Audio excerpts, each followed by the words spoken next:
On September 8, 1900, the highest point of dry land in Galveston, Texas, stood 8 feet and 7 inches above sea level. That single number explains almost everything that followed. By the next morning, somewhere between 6,000 and 12,000 people who had been alive the previous afternoon were dead, and the number has never been fixed with certainty because entire families disappeared with no one left to report them missing. It remains, more than a century later, the deadliest natural disaster in the history of the United States, a record no flood, no earthquake, and no hurricane since has come close to breaking. The city that stood in the storm's path was not a poor or forgotten place. Galveston in 1900 held more banking capital than any other city in Texas, moved more cotton through its harbor than almost any port in the country, and called itself, without much argument from anyone, the Wall Street of the South. None of that mattered once the water came in over a seawall that did not yet exist. More than a century later, engineers, historians, and meteorologists still study the sequence of decisions that left a city this wealthy, this exposed. This is Quiet History at Bedtime, and this is Raw History, the second collection on this channel, built for listeners who want to understand not only what happened, but why it happened and what it changed. The channel is still growing, and a subscribe, a like, or turning on notifications helps more of these histories reach the people who want to hear them. Every account in this series is built from government archives, contemporary weather records, and current historical research on the period. Just relax and let this play as you drift toward sleep. Here is what happened and why it was allowed to happen. Galveston Island sits on a narrow strip of sand roughly 30 miles long and never more than 3 miles wide, separated from the Texas mainland by a shallow bay. In 1900, it held somewhere between 37 and 44,000 residents, packed onto land that rose at its absolute highest point, less than 9 feet above the level of the Gulf of Mexico. Nothing about that geography was a secret in 1900. Engineers, sea captains, and insurance actuaries had all noted at one point or another that a barrier island with no natural high ground was a dangerous place to build a major city. The city built one anyway, and it built one that worked. By the final years of the 19th century, Galveston's harbor handled a significant share of all cotton exported from the United States, and its wharves brought in more customs revenue than almost any other port on the Gulf Coast. Grand Victorian mansions lined Broadway, the city's central avenue, built by cotton factors and shipping agents who had grown wealthy moving Texas cotton to European mills.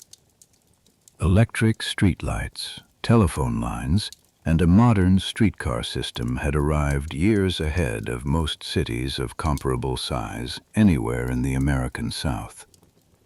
The city supported 3 daily newspapers, an opera house, and a beach resort district that drew vacationers from as far away as St. Louis and Chicago during the summer months. Along the waterfront, dozens of steamship lines maintained regular schedules to New York, New Orleans, and the ports of Europe, and the Customs House alone processed a volume of trade that rivaled cities several times Galveston's size. A local grain elevator, completed in the 1890s, could load an ocean-going vessel directly from rail cars, a piece of infrastructure that had taken years of capital investment and civic pride to construct. None of this had been built quickly, and none of it had been built cheaply. By 1900, Galveston's leading families had spent 3 decades converting a sandbar into a functioning international port, and the physical evidence of that investment stood in brick, granite, and iron along every major street. The wealth was real, and so was the confidence that came with it. That confidence had a specific, traceable origin, and it did not come from nothing. 25 years earlier, in September of 1875, a hurricane had struck the small port town of Indianola, roughly 150 miles down the Texas coast. The storm killed an estimated 150 to 300 people and destroyed most of the town's buildings. But Indianola rebuilt because at the time, rebuilding on the coast was simply what Texas port towns did. 11 years after that, in August of 1886, a second hurricane struck the same town, and this time it did not rebuild. Indianola was abandoned entirely, its remaining population and its businesses relocating inland or to Galveston itself, and the town was never resettled. Galveston's civic and business leaders watched this happen twice, from a comparable distance and on the same stretch of coastline, and drew a conclusion that history would not support. Indianola, they reasoned, had failed because it was small, poorly built, and undercapitalized, not because it sat exposed on the open Gulf. Galveston was large, wealthy, and modern cities, in the thinking of 1900, did not vanish the way frontier towns did. There had been proposals, in the years after Indianola's destruction, to build some form of protective barrier along Galveston's Gulf-facing shore. A city engineer had raised the idea more than once, pointing to the same low elevation that Isaac Klein would later argue was not a danger at all. The proposals went nowhere, in part because of the expense, and in part because a seawall implied a threat that the city's business class did not wish to advertise to visiting investors and tourists. A resort town that built a wall against the ocean was, in the logic of 1900 boosterism, a resort town admitting it might be swept away, and no one wanted to print that admission in a promotional pamphlet. The decision not to build was therefore not an oversight. It was a choice, made repeatedly over 2 decades, weighed against the cost of construction and the cost, harder to calculate, of looking afraid. That confidence was reinforced by direct experience, not just by comparison to a town down the coast. Galveston itself had been brushed by tropical storms more than once in the decades before 1900, including systems in 1867 and 1875 that brought high water and wind damage without producing anything close to a catastrophic loss of life. Each time the city absorbed a glancing blow and recovered within a season. The belief that Galveston's particular position on the coast offered it some natural protection grew a little stronger among residents who had lived through those storms and survived them without serious harm. This was not an unreasonable inference from the available evidence, only an incomplete one, since none of those earlier storms had struck the island with a direct hit at peak intensity. The city's physical growth during this same period compounded the risk in ways that were easy to overlook from a distance. Galveston had also become one of the busiest immigration ports in the country, processing tens of thousands of new arrivals from Europe in the years before 1900, second in national volume only to New York. That status brought steady population growth to neighborhoods built quickly and cheaply near the waterfront, where new arrivals and dock workers could afford housing close to the jobs the port provided. Most residential construction on the island, including in these newer neighborhoods, consisted of wood frame houses built directly on the sand, without deep foundations, because deep foundations were neither standard practice nor considered necessary on a barrier island, where the only serious hazard, in Isaac Klein's own published assessment, was wind rather than water. This reasoning was not confined to saloon talk or newspaper editorials. It was held, explicitly and on the public record, by the one man in Galveston whose job was to understand the weather better than anyone else in the city. Isaac Klein had served as the local director of the United States Weather Bureau's Galveston station since 1889, and he was, by every account of his contemporaries, a serious and capable scientist. Klein had trained in medicine before turning to meteorology, and he brought a physician's habit of precise measurement to his weather station on the upper floor of the Levee Building in downtown Galveston. He took daily barometric readings, tracked rainfall and temperature with government-issued instruments, and had, over 11 years in the post, built a reputation as one of the more capable regional officials in the entire bureau. His younger brother, Joseph, worked alongside him as an assistant observer, and the two men were, by 1900, well-known and generally trusted figures among the city's shipping and business community. The station itself occupied rented rooms on the third floor of the Levee Building, equipped with a mercury barometer, an anemometer mounted on the roof, and a direct telegraph connection to the Bureau's district headquarters in New Orleans.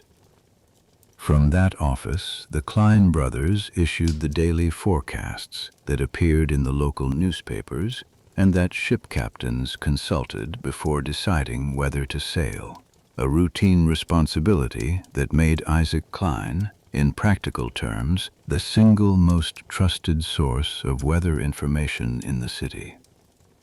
In 1891, 9 years before the storm that would define his career, Klein published an article in a Galveston newspaper addressing public anxiety about hurricane risk directly. His argument was structured and specific. He stated that the shallow slope of the Gulf floor off Galveston, combined with the island's distance from the deep water needed to generate a truly destructive storm surge, made it physically implausible for any hurricane to produce a wave capable of seriously damaging the city. He went further, characterizing the fear of such a storm surge as an exaggeration unsupported by the physical facts of the coastline. Klein was not a fringe voice making an eccentric claim. He was the federal government's own local expert, publishing an argument that matched what most Galveston business leaders already wanted to believe, and his conclusion became, in effect, official local doctrine for the better part of a decade. The confidence had institutional weight behind it as well, and that institutional weight came from Washington, not from Galveston. The United States Weather Bureau in 1900 was a relatively young federal agency, having been transferred from military to civilian control only 8 years earlier, and its chief, Willis Moore, was determined to establish it as the unquestioned scientific authority on American weather. Moore had taken over the Bureau in 1895 after the ouster of its previous chief, and he understood, correctly, that the agency's future funding and prestige depended on a public perception of unmatched reliability. He pushed for standardized instruments across Bureau stations, centralized reporting procedures, and a chain of command in which local officials, like Klein, sent their observations to Washington rather than issuing independent public warnings on their own authority. Much of this centralization was, on its own terms, reasonable administrative reform for a young scientific agency still finding its footing. The same instinct towards centralization, however, made Moore deeply resistant to any external source of authority his own bureau did not control. That ambition put Moore in direct competition with a rival source of hurricane forecasting that, by 1900, was arguably more accurate than his own bureau, the Meteorological Observatory in Havana, Cuba. Cuban meteorologists had spent decades building one of the most sophisticated hurricane tracking networks in the world, developed originally under a Jesuit priest named Father Benito Viñes, and continued after his death by his successor, Father Lorenzo Gangoit.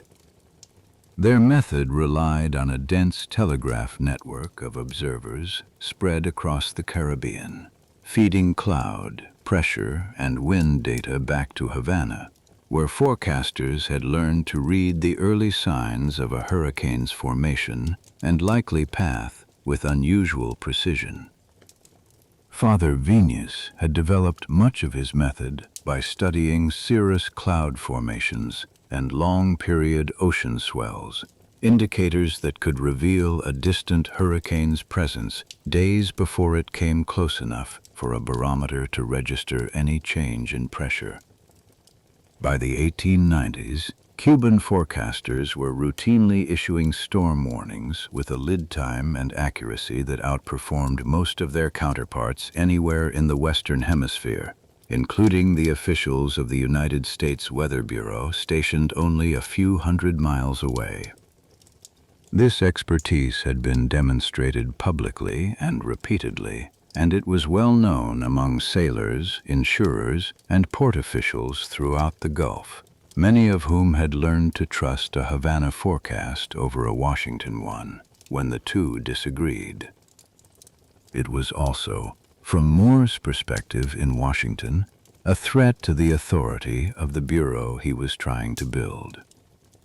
In August of 1900, weeks before the storm that would strike Galveston, Moore acted on that threat.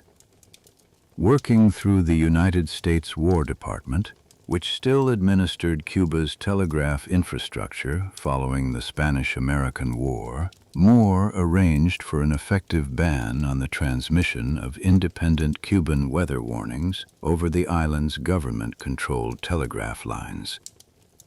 Only official United States Weather Bureau personnel stationed in Cuba were permitted to send storm reports north, and those personnel were instructed to route their information through Washington before it reached the public or the press.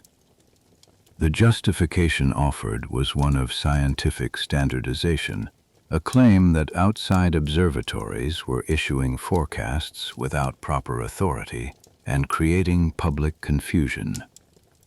Moore's arrangement went further than a simple request.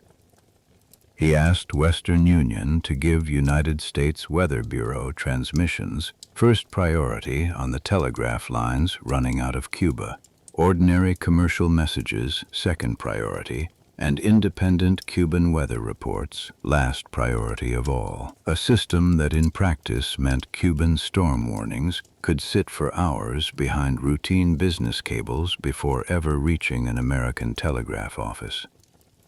The company agreed to the arrangement, and Cuba's government-controlled landlines, still administered by the American War Department in the years following the Spanish-American War, were brought under the same restriction.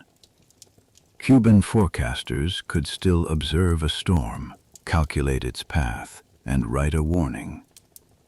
What they could no longer do, reliably, was get that warning to New Orleans, Washington, or Galveston before the United States Weather Bureau's own, often slower, assessment arrived first. The practical effect was that the forecasting network, with the most direct experience of Caribbean hurricanes, and the network physically closest to any storm approaching from the south, had been cut out of the information chain reaching the American Gulf Coast at the exact moment such information mattered most. This was the structure already in place, weeks before anyone in Galveston had reason to think about a specific storm at all. A modern port city built on a foundation of contradicted evidence, a local Weather Bureau official who had gone on public record dismissing the one hazard capable of destroying it, and a national forecasting agency that had just deliberately silenced the observatory, most likely to catch an approaching hurricane early. None of these three conditions caused the storm. Each of them determined in advance how the city would respond once the storm arrived. The city that carried all of this wealth, growth, and confidence into September 1900 governed itself through a structure common to American cities of the period. An elected mayor working alongside a board of aldermen representing individual wards. This system distributed authority across a dozen or more elected officials, each answerable primarily to a specific neighborhood rather than to the city as a whole, and each capable of blocking or delaying decisions that did not clearly benefit their own constituents. For the ordinary business of running a growing port city, paving streets, awarding contracts, and setting municipal budgets, this arrangement functioned adequately, if slowly. It had not been designed, and had never been tested, as a structure for making rapid, unified decisions during a citywide emergency, because no citywide emergency of the necessary scale had ever occurred under its watch.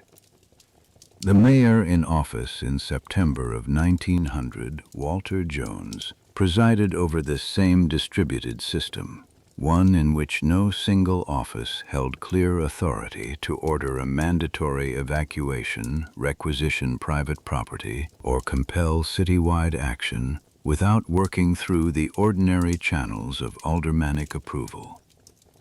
In the last week of August 1900, none of this institutional history was visible to the people going about ordinary business in Galveston. Along the Strand, the city's central commercial street, cotton brokers still moved between warehouses comparing prices wired in that morning from Liverpool and New York. Dock laborers loaded bales onto steamers bound for European mills, working through the late summer heat in shifts timed to the tide.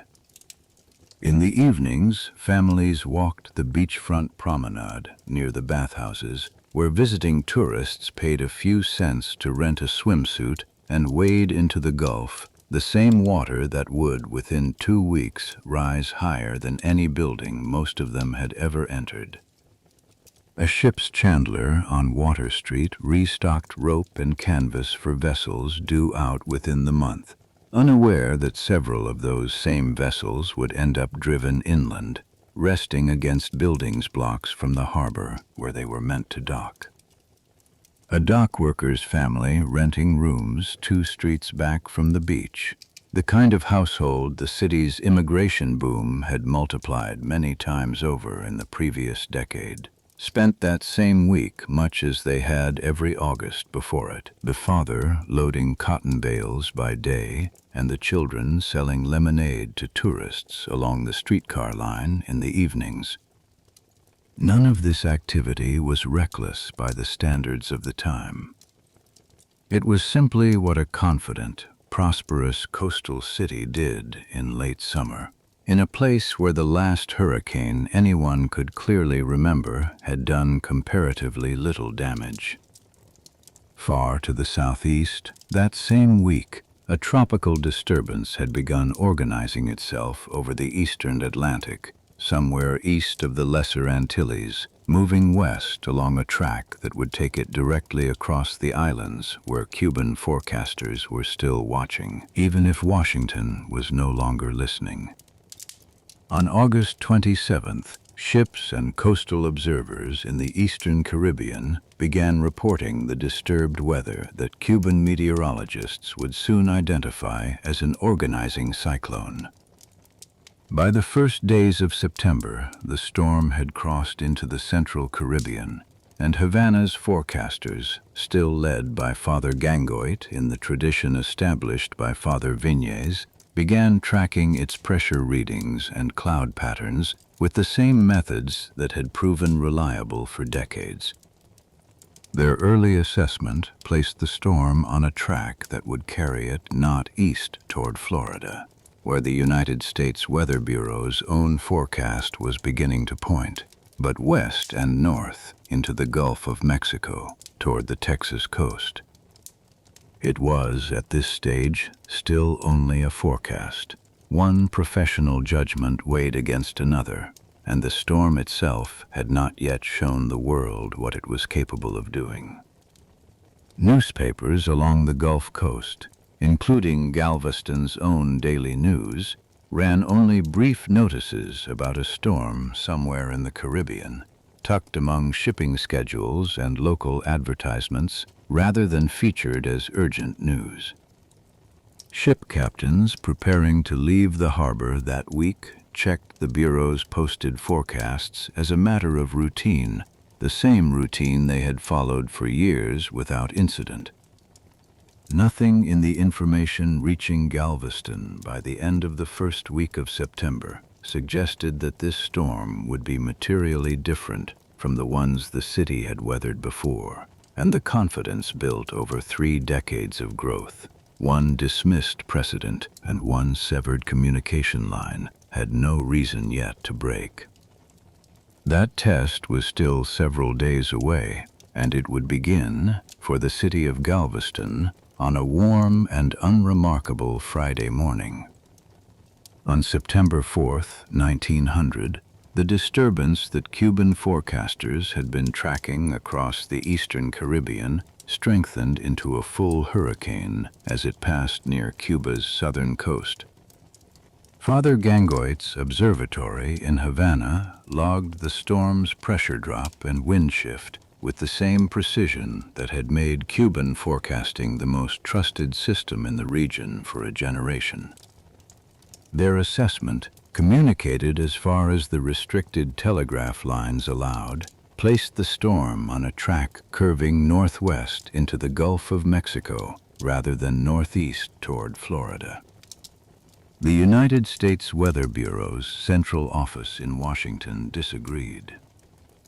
On September 5th and again on September 6th, official Bureau forecasts continued to describe the storm as most likely to recurve toward the Florida peninsula and up the Atlantic seaboard, a track that would have kept it well away from Texas. Willis Moore's office maintained this position publicly, even as ship captains in the Gulf began reporting conditions inconsistent with a storm still centered near Cuba. The Cuban press, still able to publish domestically even with its telegraph traffic to the United States restricted, criticized the American Bureau's Florida forecast directly, arguing that Havana's own observations already showed the storm curving west of the peninsula.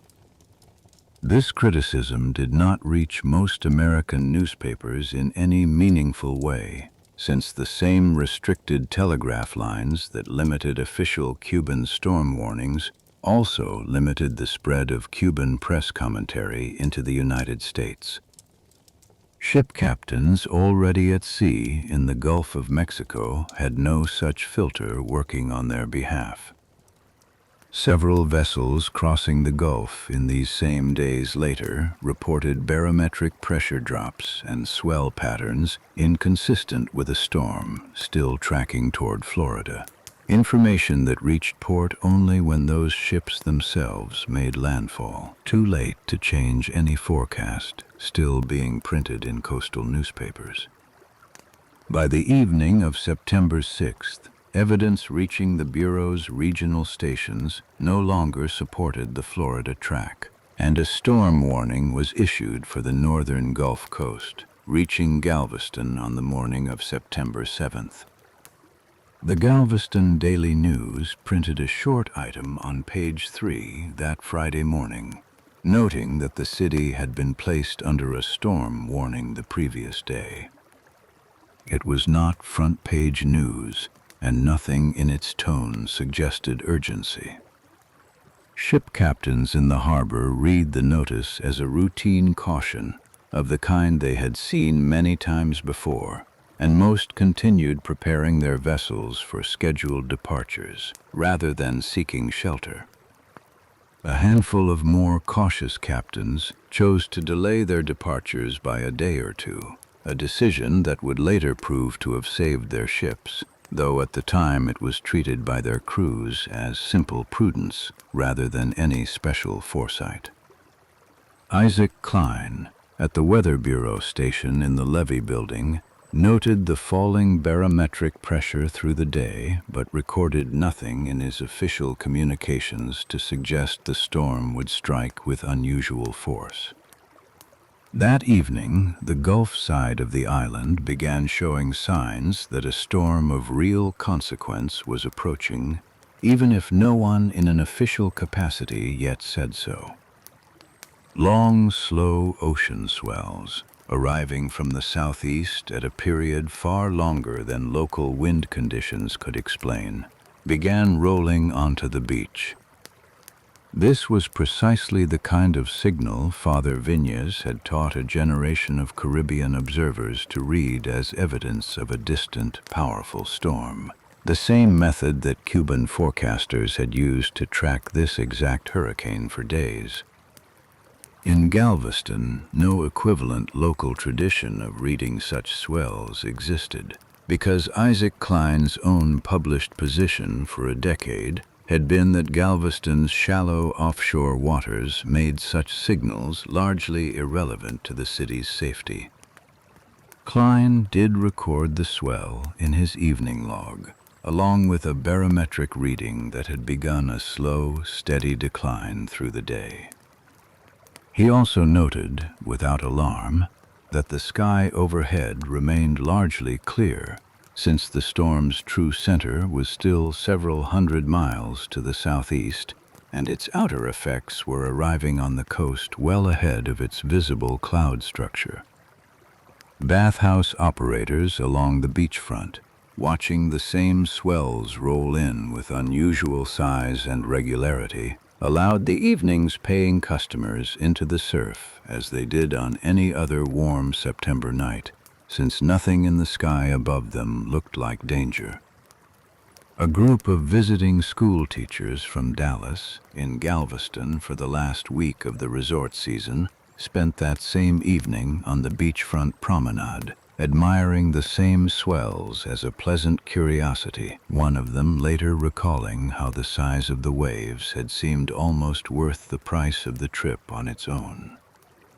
Hotel guests and vacationing families dined along the seafront that evening, much as they had for the previous several days of the season, with no official notice yet urgent enough to change their plans.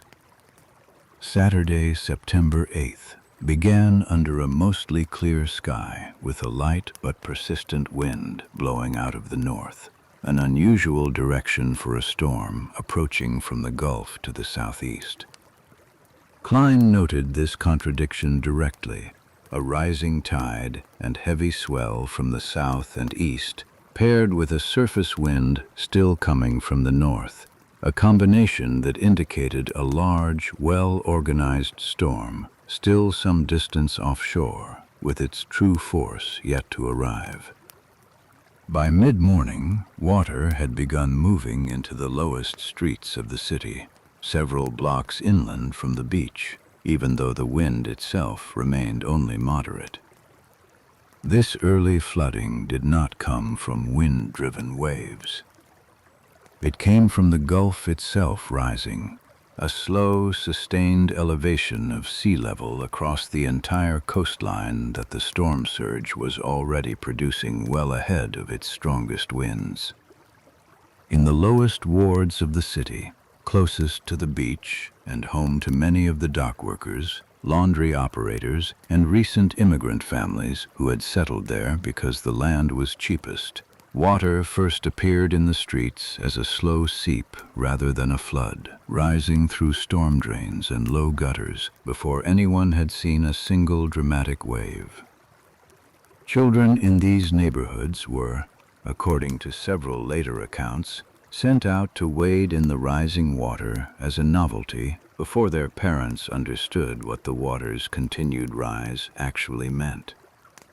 In one such household near the beach, a mother kept her 3 children occupied through the late morning by having them carry the family's kitchen goods up to a neighbor's second floor, a chore she framed as a game rather than an evacuation, since nothing in the sky yet looked serious enough to name it otherwise. By 11 o'clock, the water in these streets had risen high enough to make walking difficult, and residents who had delayed moving inland now found the streets themselves harder to cross than they had been an hour earlier. Klein recognized the danger of this rising water more clearly than his 1891 published assessment had allowed for, and around 10 in the morning he began driving a horse-drawn cart along the beachfront, warning residents and vacationers in the low-lying districts to move to higher ground in the center of the city. He held no legal authority to order an evacuation, because no city or federal official in Galveston's aldermanic government structure held that authority, and his warning depended entirely on his personal credibility as the Bureau's local director. Some residents heeded the warning and moved inland. Many others did not, in part because the morning still looked, to an untrained eye, more like an ordinary blustery day than an approaching catastrophe, and in part because previous storms in living memory had produced high water without producing disaster. By early afternoon, the character of the day had changed unmistakably. The wind had shifted out of the north and was strengthening rapidly, and the tide continued rising even as waves began breaking over the streetcar tracks on several of the city's main thoroughfares. Streetcar service, which under ordinary conditions carried residents between the beachfront and the downtown business district every few minutes, stopped running entirely by early afternoon as water covered the tracks in the lowest sections of the route. Shopkeepers along the Strand began moving merchandise to upper floors and boarding storefront windows, a response calibrated to a bad storm rather than to the catastrophe still several hours from its peak.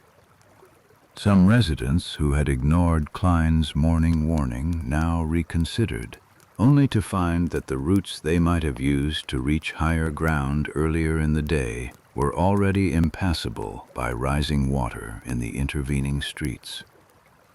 Telegraph service to the mainland failed sometime after noon, when the lines connecting Galveston to Houston went down under the combined pressure of wind and rising water, cutting the island off from direct communication with the rest of the country at almost the exact moment the danger became undeniable. The wagon bridge and the railroad bridges connecting the island to the mainland, the only routes by which anyone could physically leave Galveston without a boat, became impassable within a few hours of the telegraph failure, as rising water and collapsing sections made crossing too dangerous to attempt. From this point forward, whatever the tens of thousands of people still on the island decided to do, they would do it on the island itself. There was no longer a way off. Anyone still on Galveston Island as the afternoon wore on, resident or visitor, wealthy or newly arrived, would face whatever came next in the same place, with no distance left between the storm and the city it had already begun to reshape. In the harbor, the same steamships and sailing vessels that had made Galveston one of the busiest ports on the Gulf now became hazards of their own. Several ships broke free of their moorings as the water rose and the wind strengthened, drifting against wharves, other vessels, and eventually the rail bridge itself, adding the weight of loose maritime traffic to the damage already being done by wind and tide.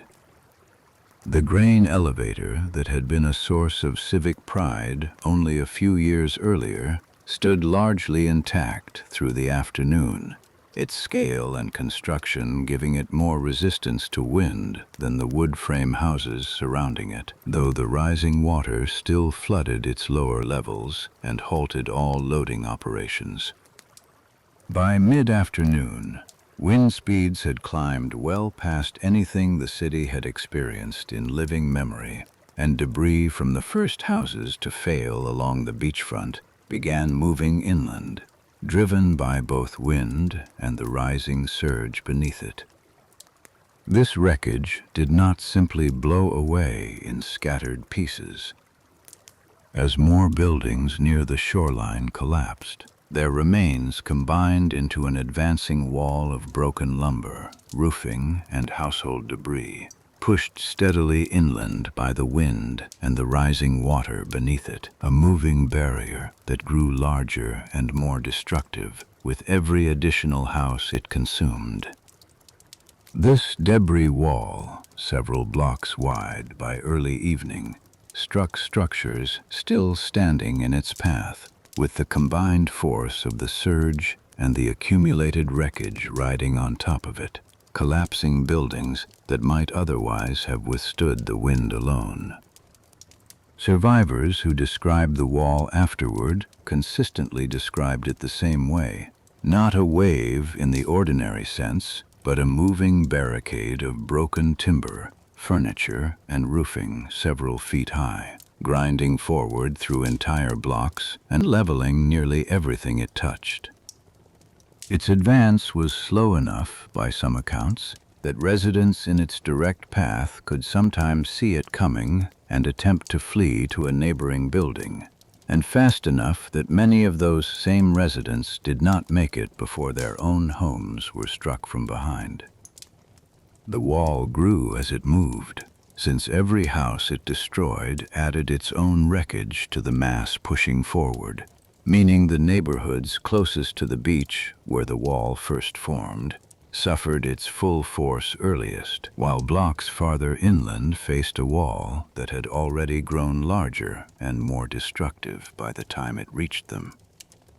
At St. Mary's Orphanage, a two-story building standing directly on the beach and home that day to roughly 90 children and 10 Sisters of Charity, the nuns began tying the youngest children together in groups using clothesline rope, a precaution intended to keep the children from being separated if the building failed. The building did fail sometime after dark, as the surge and the advancing debris wall reached the orphanage grounds and brought down its upper floor. 90 children and all 10 nuns died that night, most of them still bound together by the ropes meant to keep them safe, a decision that could not have anticipated the specific way the building collapsed. 3 boys survived by clinging to a floating tree that had been uprooted from the orphanage grounds and carried inland by the same surge that destroyed the building around them. The orphanage had stood on the beach specifically because the site had been donated to the Sisters of Charity decades earlier for its open space and its distance from the noise of the downtown business district, a choice that made sense under every ordinary use of that land and became fatal only under the specific conditions of September 8th.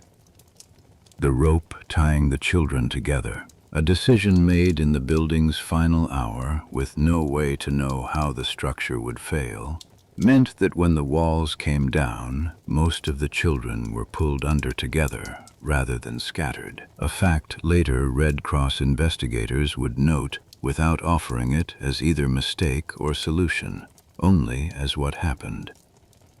Isaac Klein's own household, several blocks from the beach, and considered by Klein and his neighbors to be a reasonably safe distance inland, took in approximately 50 people seeking shelter as conditions worsened through the afternoon and evening. Neighbors who arrived at the Klein house through the afternoon did so, in several documented cases, specifically because it belonged to the Weather Bureau's local director, reasoning that the home of the city's own weather official was among the safer places on the island to wait out a storm. That reasoning followed the same logic that had shaped the city's confidence for a decade, an assumption that expertise and proximity to authority offered a kind of protection that the storm itself did not recognize. Klein's wife, Cora, was in the final weeks of pregnancy that night.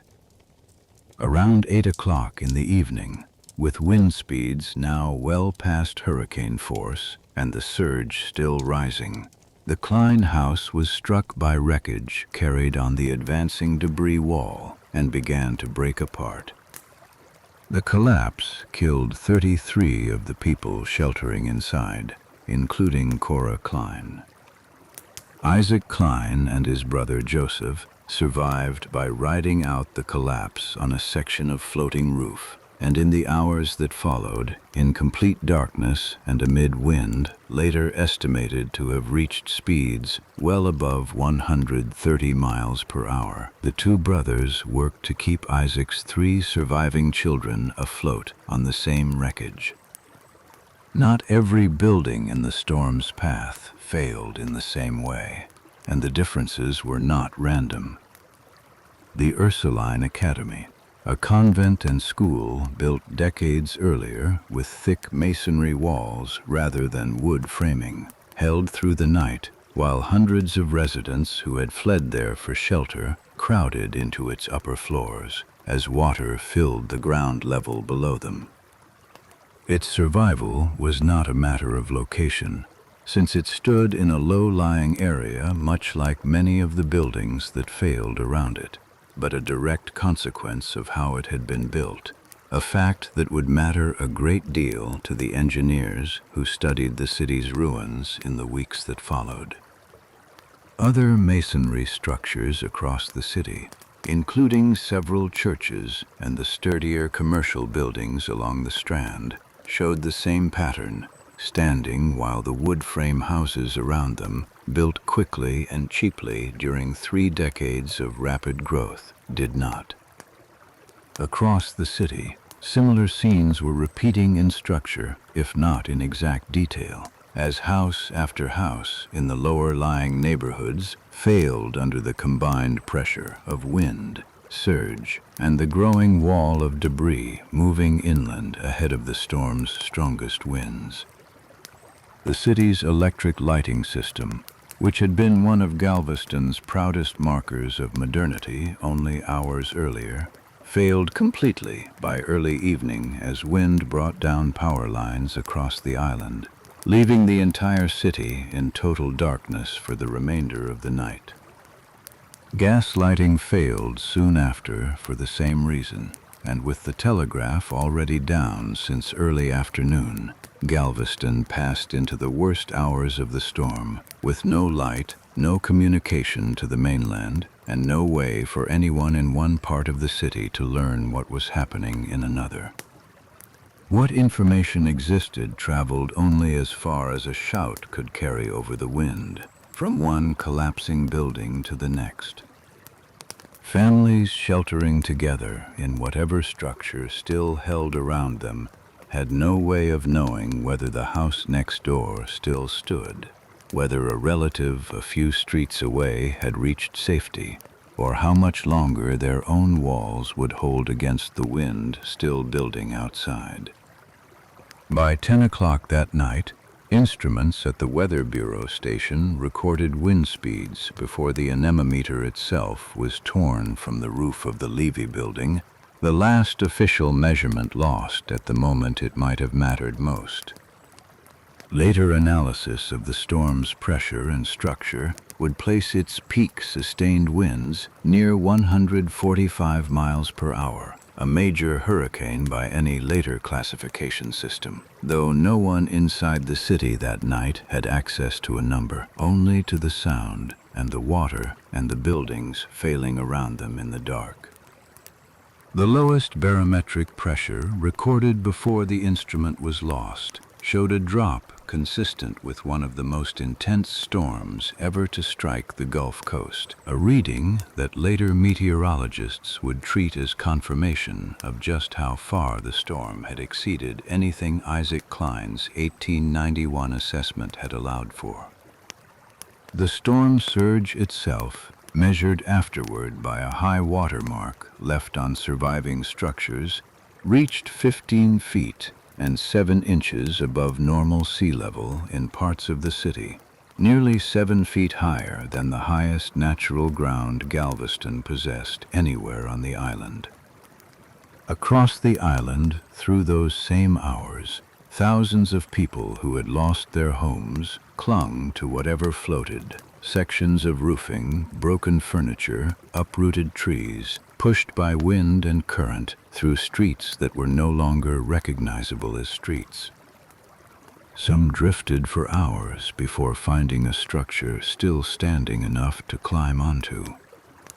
Others drifted into the same debris wall that had already destroyed the buildings they had fled, and did not survive the collision.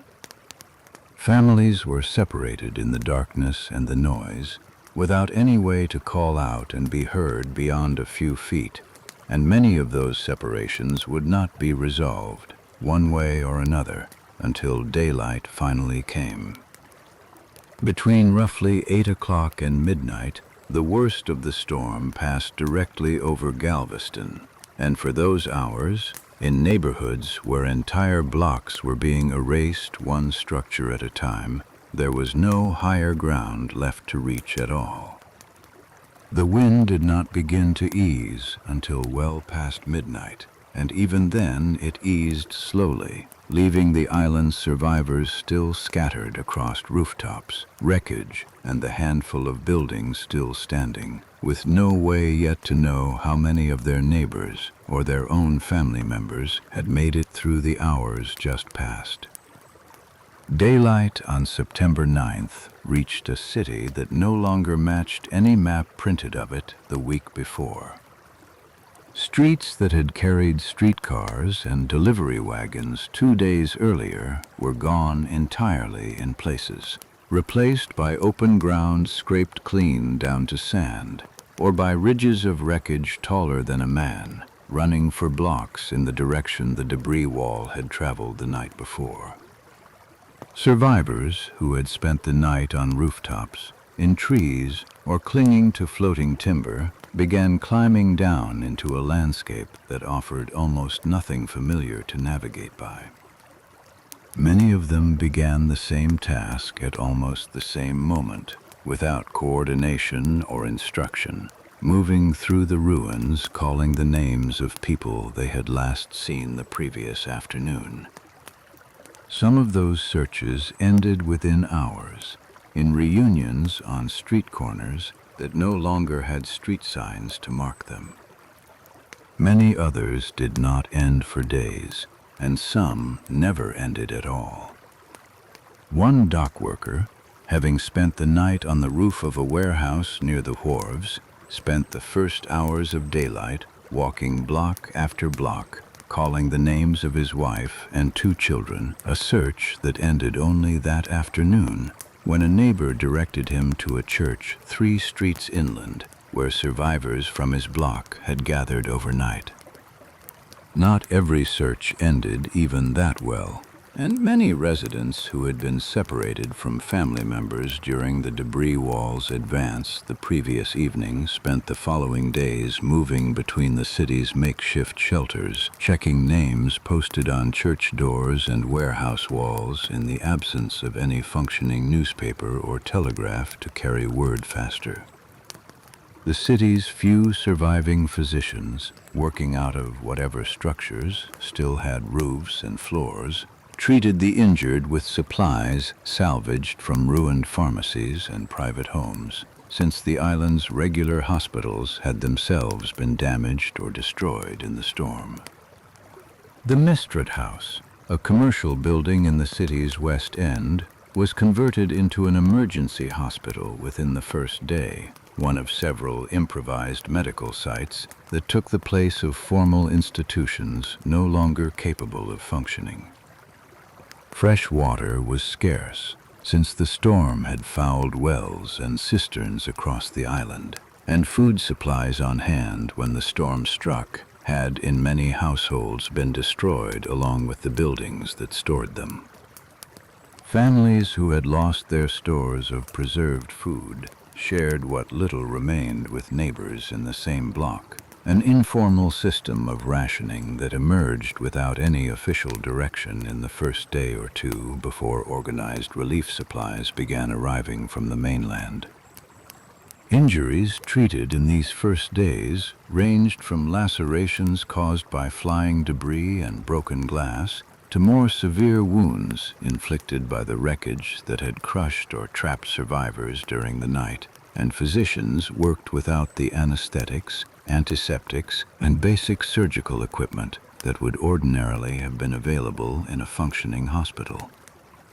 A shopkeeper's wife, who had trained briefly as a nurse before her marriage, found herself pressed into service at one of these improvised clinics within hours of the storm's passing, assisting physicians she had never met with supplies gathered from whatever pharmacy shelves had survived the night. Several of the doctors who treated the injured in these improvised clinics had themselves lost homes, family members, or both, and continued working through the same exhaustion and grief, affecting nearly everyone still capable of standing.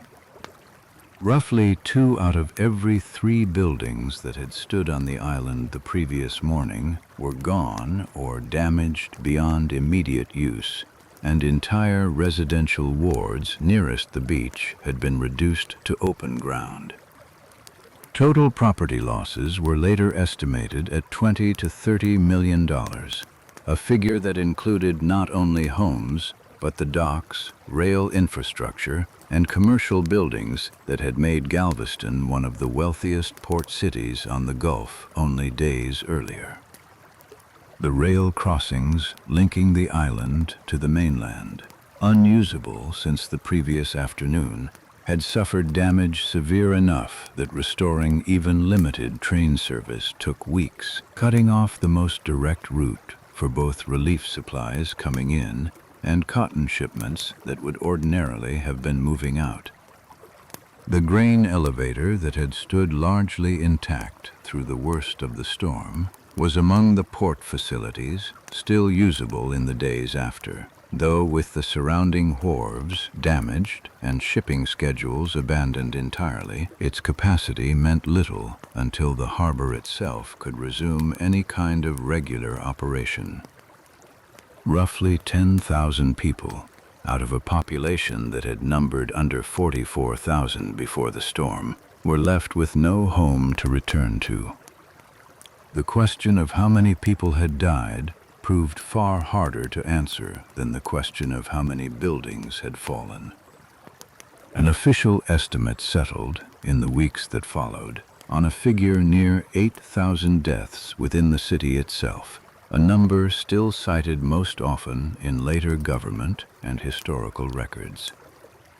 Other tallies, accounting for outlying parts of the island and the surrounding mainland, struck by the same storm, ranged as high as 12,000, and the gap between these figures was never closed with certainty. The reasons for that gap were specific and traceable. not simply a failure of record-keeping in the abstract. Galveston in early September had been full of vacationing families whose names appeared on no local register, visitors who had come for the last weeks of the resort season and who, in many cases, left no trace in the city's own records that they had ever arrived. Entire households vanished in a single night, with no surviving relative left anywhere to report them missing, and no city directory or hotel ledger survived intact enough, in every case, to confirm who had been present when the storm made landfall. Some of the dead were never recovered as identifiable individuals at all, and the count of the missing settled, for lack of any better resolution, into an estimate rather than a list of names. The city directory used to cross-reference residents against survivor lists in the weeks after the storm had itself been printed months earlier, before the usual late summer influx of seasonal workers, domestic staff, and vacationing families had arrived, meaning it could confirm who was missing among longtime residents far more reliably than it could account for anyone who had come to the island for the season. Poorer neighborhoods nearest the beach, home to many of the dock workers and recent immigrant families who could least afford housing farther inland, suffered the highest concentration of both deaths and destroyed buildings, and it was in exactly these neighborhoods that record-keeping before the storm had already been thinnest. The gap in the death toll, in other words, was not distributed evenly across the city. It tracked closely with the same economic and geographic pattern that had determined who lived closest to the beach in the first place, the same pattern that had put the cheapest, most exposed land in the hands of the residents least able to absorb its risk. The immediate task facing the survivors and the outside authorities who began arriving within days was not accounting but disposal, on a scale the city had no procedure for. City leaders' first response was to move bodies out to sea, loading roughly 700 corpses onto a barge on September 10th and carrying them some 18 miles offshore, past the harbor's jetties, before releasing them into deep water weighted to keep them submerged. Within a day, the tide began returning bodies to the beach, the weights insufficient against the same Gulf currents that had driven the storm surge onto the island 2 days earlier. Survivors and relief workers walking the shoreline in the days after the burial barge's return described the returning dead arriving on the surf in a way that left no ambiguity about what the sea burial attempt had failed to solve. One writer present in the city at the time described the returning bodies as arriving on waves that carried them ashore the way a hearse carries the dead through city streets, a comparison that circulated widely in the press coverage that followed and that captured, more than any official report, how thoroughly the initial disposal plan had failed. The same tide that had drowned the city 2 nights earlier was now returning its dead to the beach in daylight, and city leaders had no remaining option but to abandon the sea burial approach entirely and search for an alternative that did not depend on the Gulf keeping what it was given. With the option of burial at sea effectively closed, and no ground dry enough in most of the city for individual graves, authorities shifted to on-site cremation, burning bodies in the debris piles where they were found, rather than attempting to move them intact. This shift was itself a direct response to a physical problem sea burial had not solved. Bodies decomposing in tropical September heat produced gases that made them buoyant almost as quickly as workers could weight and submerge them, a process no amount of additional weighting fully overcame, given how little time separated the storm from the point at which decomposition made handling the dead increasingly difficult. Supervisors overseeing the recovery crews were eventually given standing permission to burn wreckage wherever bodies were found within it, rather than attempting the slower and more hazardous work of extracting remains piece by piece from collapsed structures before disposal. In one recorded instance, the ashes of more than 100 storm victims were gathered from a single funeral pyre built directly on the site where their bodies had been found, a scale of cremation that had no precedent in the city's own experience, and little precedent anywhere in the country outside of wartime. Work crews assigned to this task, composed largely of men pressed into service under the martial law declared within days of the storm, worked through the ruins at gunpoint in many documented instances, with soldiers' fixed bayonets, cited afterward as one of the only things keeping some laborers at their task through the heat and the smell of decomposition already well advanced in the days since the storm. Many of the men conscripted into this labor were black residents of Galveston, pressed into burial and debris-clearing details under conditions that offered little choice in the matter. A detail later relief accounts and municipal records confirm without offering explanation beyond the racial dynamics already present in the city before the storm. Workers were issued rations of whiskey and cigars, both used, according to contemporary accounts, to mask the smell of decomposition well enough to keep men working through hours that would otherwise have been unbearable. Bodies continued to be found for months afterward, at a rate authorities recorded as roughly 70 per day through the following weeks, with the last confirmed recovery not occurring until February of the following year. Federal health officials recognized the sanitation crisis developing alongside the search for the dead, and Surgeon General Walter Wyman of the United States Public Health Service dispatched a physician from the New Orleans office to Galveston within days of the storm to assist local authorities in preventing a secondary outbreak of disease. Quicklime was spread over exposed remains and standing debris wherever bodies could not be immediately recovered, a standard sanitation measure of the period intended to slow decomposition and limit the spread of disease through a population already weakened by exposure, injury, and contaminated water. The threat of disease compounded a crisis that had already overwhelmed the city's ordinary capacity to respond, and it was against this backdrop, bodies still being found daily, and disease still an open threat, that the disorder of the following days took shape. Alongside the recovery effort, a second and more chaotic set of events was unfolding across the ruined city. Reports of theft from the dead, rings and jewelry cut from bloated bodies too swollen to slip a hand free of a ring in any gentler way, spread through the city within the first day, and authorities responded with an order permitting armed citizens and soldiers to shoot on sight anyone found looting. The number of people actually killed under this order was never established with the precision the sensational newspaper coverage of the period implied.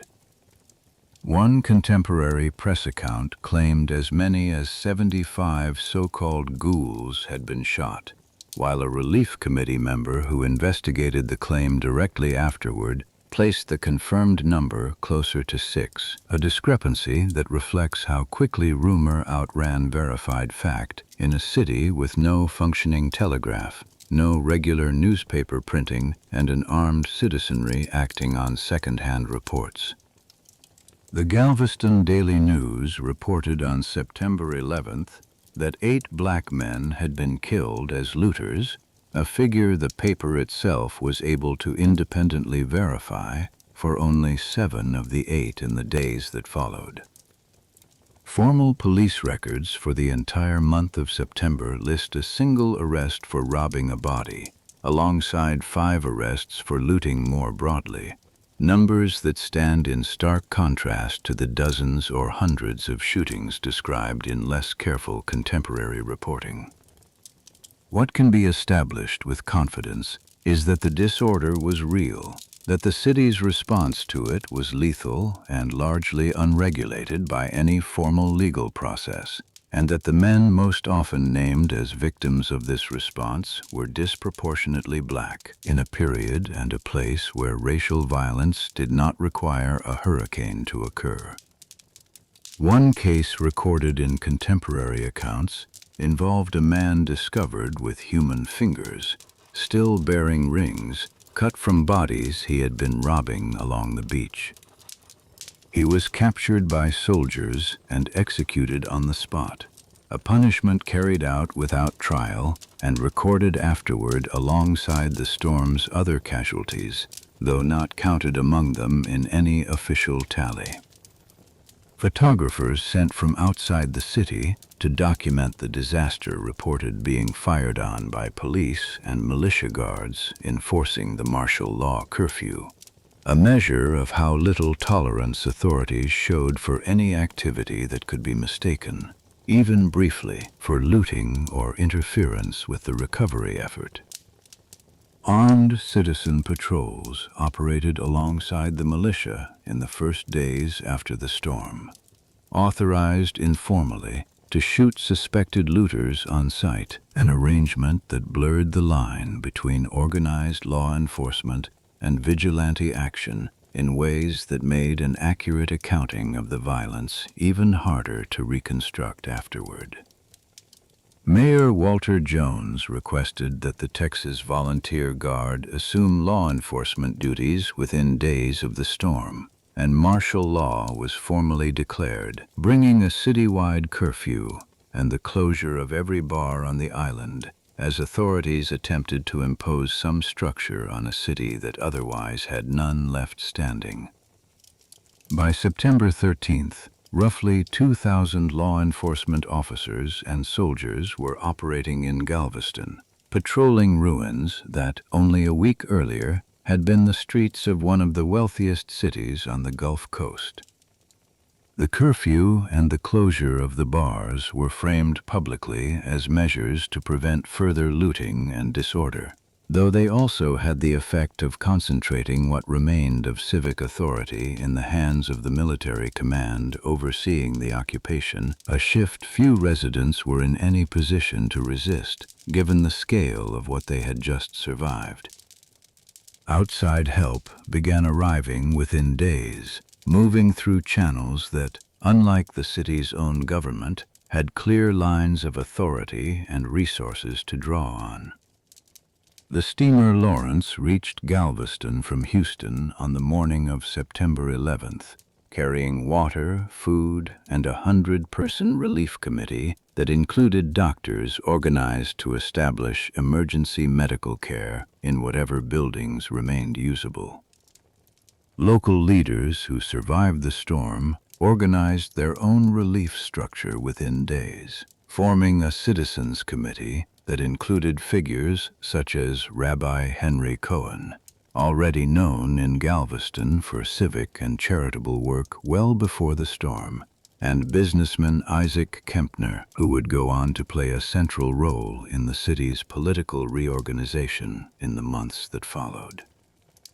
This committee took on responsibilities the city's ordinary aldermanic government had no ready mechanism to handle, distributing food and building materials, coordinating burial crews, and communicating with relief organizations arriving from outside the state, work that fell to a self-organized group of private citizens because no existing office in the city charter was built to manage a crisis of this scale.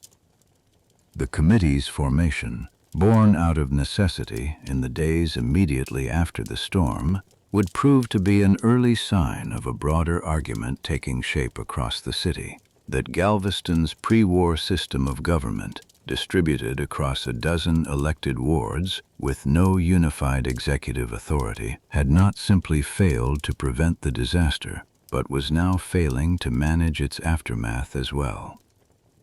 Insurance played almost no role in the immediate recovery, since most property policies held by Galveston homeowners and businesses in 1900 covered fire damage and offered little or no protection against wind, flood, or storm surge, a gap in coverage that left much of the physical rebuilding dependent on private donation and personal savings rather than any contractual payout. Clara Barton, founder of the American Red Cross and by 1900 already a nationally recognized figure from decades of disaster and wartime relief work, arrived in Galveston on September 17th and established a temporary headquarters in a surviving warehouse near the corner of 25th Street and the Strand. It would prove to be the last disaster Barton personally responded to in the field, closing out a career that had included the Civil War, the Johnstown flood, and dozens of other emergencies over more than 3 decades. Donations arrived from across the country in the weeks that followed, funding food, lumber, and medical supplies for a population that had, in a single night, lost not only its homes but the port infrastructure that had made the city's prosperity possible in the first place. Newspapers across the country carried accounts of the disaster within days, once telegraph service to the mainland was restored, and the scale of the death toll made Galveston, for a period of weeks, the most closely followed news story in the United States. Donations came from individual citizens, church congregations, and civic organizations in cities that had no direct connection to Galveston at all, drawn by newspaper coverage that, however sensationalized in some of its specific claims about violence in the ruins, left no doubt about the scale of the underlying catastrophe. The scale of the response, coordinated nationally and funded by strangers who had never set foot on the island, stood in direct contrast to the fragmented, ward-by-ward political structure that had governed Galveston before the storm, and that would, in the weeks ahead, come under direct and public scrutiny for exactly that reason. None of what the city now faced, the death toll it could not fully count, the bodies it could not properly bury, the disorder it answered with gunfire rather than process, had arrived without explanation. Every piece of it traced back to decisions made in the years, and in some cases the decades, before a single cloud had formed over the eastern Caribbean. A city that had never built a seawall, that had accepted one meteorologist's confident dismissal of the single hazard most likely to destroy it, and that had cut off the forecasting network best positioned to give it early warning, had not simply suffered a storm. It had, in a very specific and traceable sense, prepared the ground for exactly the outcome it received, one decision at a time, over more than 2 decades. The immediate sequence of events at Galveston, the ignored precedent, the dismissed hazard, the severed telegraph line, the fragmented city government, explains a great deal about why the storm proved so destructive. It does not, by itself, explain why an entire scientific and engineering culture, not just one city, was so poorly prepared to understand what a hurricane like this one could actually do.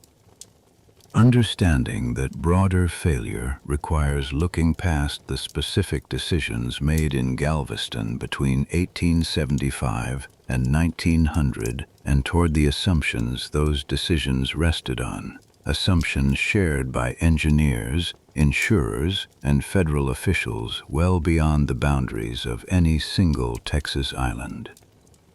That deeper failure sat inside the science itself, in an assumption Isaac Klein had stated plainly in 1891, and that almost no one in his profession, in Galveston or anywhere else on the American Gulf Coast, had seriously challenged before September of 1900. Klein's argument had rested on a specific claim about the relationship between water depth and wave height. He reasoned that Galveston's location, well out into the Gulf but over a relatively shallow and gently sloping continental shelf, meant the ocean simply did not have enough depth beneath it to generate a storm wave large enough to seriously threaten the city. This was, in the physics that later meteorology would establish, close to the opposite of how storm surge actually behaves. A hurricane's surge is generated primarily by wind stress pushing water ahead of the storm's advance, and a shallow, gradually sloping seafloor does not dissipate that pushed water into greater depth the way a steep drop-off would. To picture the difference, a useful comparison is what happens when a given volume of water is poured across a wide, shallow dish, rather than into a narrow, deep glass. The same volume spreads thin and rises only slightly in the dish, but in a container that narrows and shallows toward its edge, that same volume is forced upward as it runs out of room to spread. It does the reverse, compressing the rising water against the shallow bottom and forcing it higher as it approaches shore, precisely because there is nowhere for the volume of displaced water to go, but up and inland.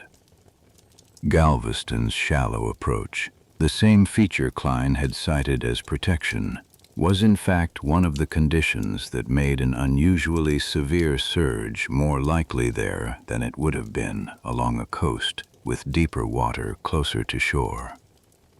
The mechanism works in a way that has since become a standard part of hurricane science, but that had no clear place in the meteorological training available to Klein in the 1880s. Wind blowing over deep ocean water pushes a broad, relatively low mound of water ahead of the storm, but as that same volume of water is forced across a shallow shelf toward land, it has nowhere to spread except upward, funneling the same total volume into a narrower and shallower space and raising its height in the process. A coastline with a steep underwater drop-off can absorb much of that same wind-driven push without producing nearly as dramatic a rise at the shore, since the water has room to move without being compressed. Galveston's gently sloping approach, extending for miles before reaching any significant depth, was close to the worst possible geometry for limiting a surge, not the best, and Klein's 1891 argument had inverted the actual relationship between shelf depth and surge height entirely. Coastlines sharing this same shallow shelf geometry in other parts of the world, as well as along other stretches of the American Gulf Coast, would in later decades prove repeatedly vulnerable to unusually severe storm surges for exactly this reason, a pattern that became one of the foundational, uncontested principles of 20th century hurricane science rather than a matter of ongoing scientific debate. This mattered as much for who was making the argument as for the argument itself. Klein's medical training, his methodical daily record-keeping, and his 11 years of steady, competent service had made him, in the eyes of Galveston's business community, exactly the kind of measured, credentialed authority whose technical judgment deserved deference rather than second-guessing, which meant his 1891 error carried an institutional weight a less credible source's identical mistake would not have carried. This was not knowledge available only to specialists working decades later with instruments Klein could not have had access to. Cuban meteorologists, working from a different theoretical tradition built around direct observation of previous storms rather than theoretical assumptions about seafloor depth, had already developed a more accurate practical sense of how dangerous a shallow water storm surge could be. One reason their warnings in early September had pointed toward the Texas coast, with more confidence than the United States Weather Bureau's own forecast.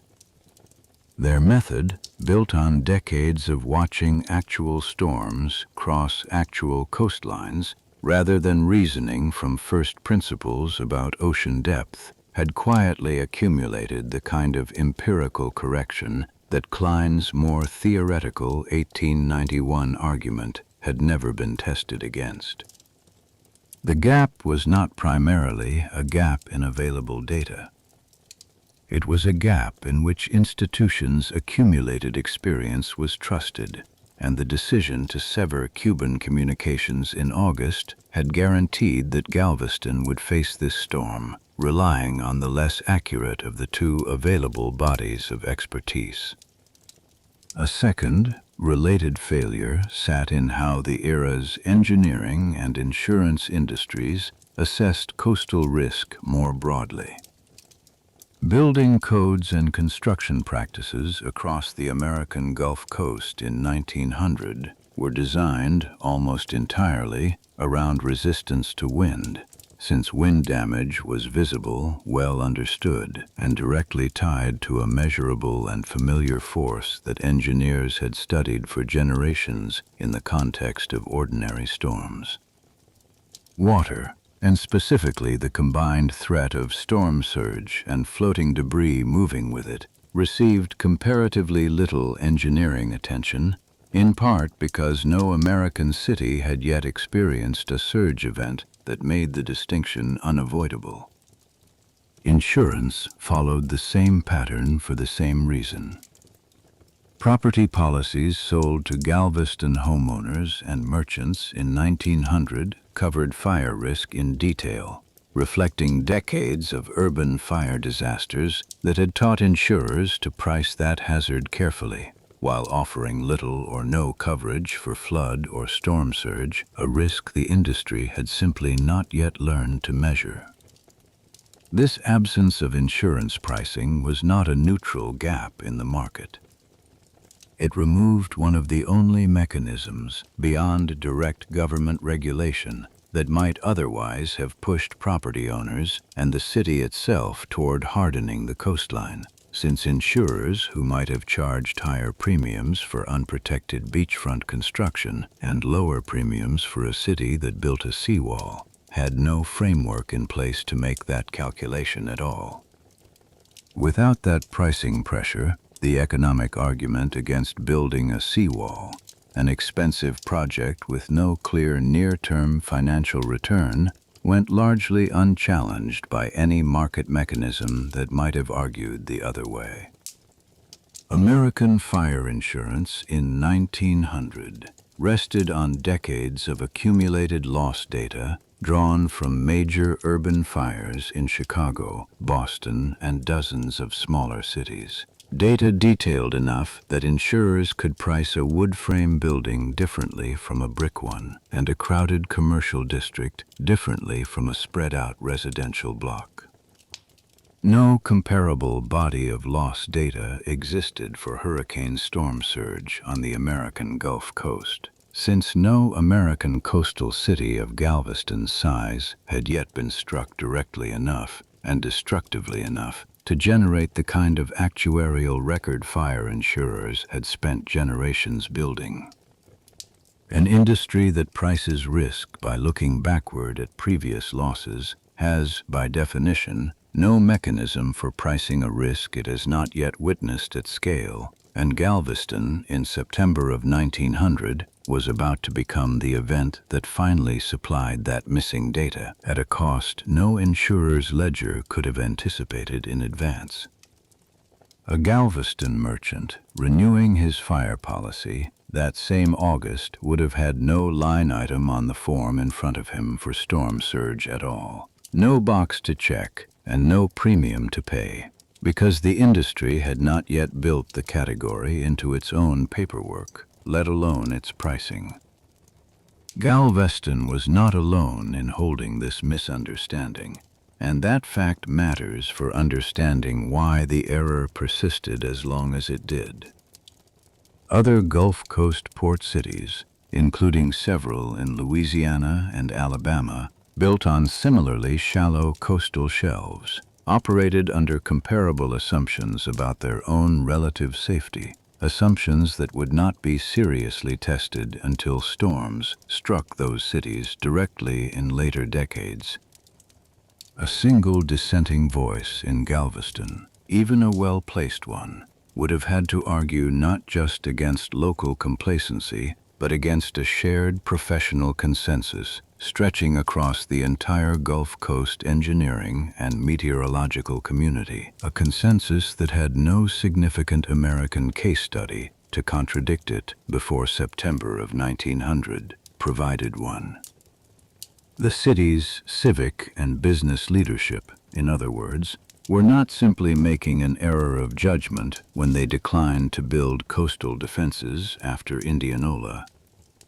They were operating inside an entire professional and financial ecosystem, from Isaac Klein's physics to the insurance industry's pricing models, that had not yet developed the tools to correctly weigh the risk they were choosing to ignore. None of this diminishes the specific, avoidable failures already traced in the years before the storm. It explains why those failures were so difficult to see clearly at the time, and why intelligent, careful people arrived independently at the same wrong conclusion from several different professional directions at once. The Weather Bureau's institutional culture added a further layer on top of this scientific and economic blind spot, one rooted less in physics than in the specific ambitions of the agency's leadership in 1900. Willis Moore had taken control of a young federal bureau only 5 years earlier, following the removal of a predecessor whose tenure had been marked by internal disorganization and public criticism. Moore's predecessor, Mark Harrington, had been forced out of the position after several years marked by public criticism of the Bureau's forecasting accuracy and internal disputes among its senior staff, a history that left Moore acutely aware of how quickly a weather agency's credibility and the congressional appropriations that depended on it could erode. Moore's priority, understood in the context of a still new agency competing for congressional funding and public trust, was to project an image of unified, authoritative expertise, a goal that made any outside source of competing information, however accurate, a threat to the Bureau's institutional standing, rather than simply a useful second opinion. A forecast that admitted uncertainty, or that acknowledged a rival observatory's warning had been more accurate than the Bureau's own, was, in Moore's calculation, a forecast that invited exactly the kind of congressional scrutiny that had ended his predecessor's tenure. This is why the ban on Cuban telegraph traffic was not a minor bureaucratic decision made in isolation. It was consistent with a broader pattern in which Moore centralized authority over public storm warnings within his own office in Washington, discouraging local officials like Klein from issuing independent warnings that had not been cleared through the Bureau's own chain of command, even when local, direct observation might have produced a more accurate and timely assessment. A weather bureau built around protecting its own authority, layered on top of a scientific misunderstanding about storm surge physics, and layered again on top of an economic system with no mechanism for pricing the risk correctly, converged on Galveston from 3 separate directions at once. Each of these 3 failures had its own history, its own internal logic, and its own defenders who could point to reasonable evidence for why their piece of the system worked the way it did, which is precisely what made the combination so difficult for anyone standing inside any single institution to recognize as a converging threat. Any one of these failures alone might not have produced a catastrophe on this scale. A city that misunderstood the physics of storm surge, but that had access to accurate outside warnings and time to act on them, might still have evacuated in time.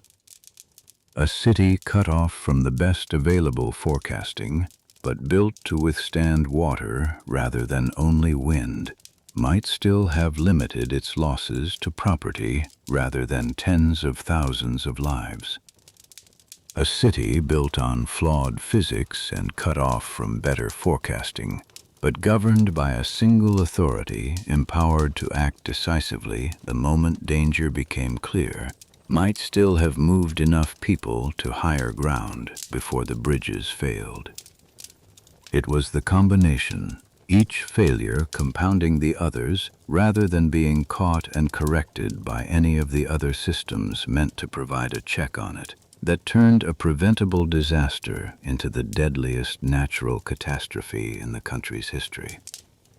The city's own governing structure supplied the final layer, determining not whether the underlying risks existed, but whether anyone in a position of authority could act decisively once the storm was already bearing down.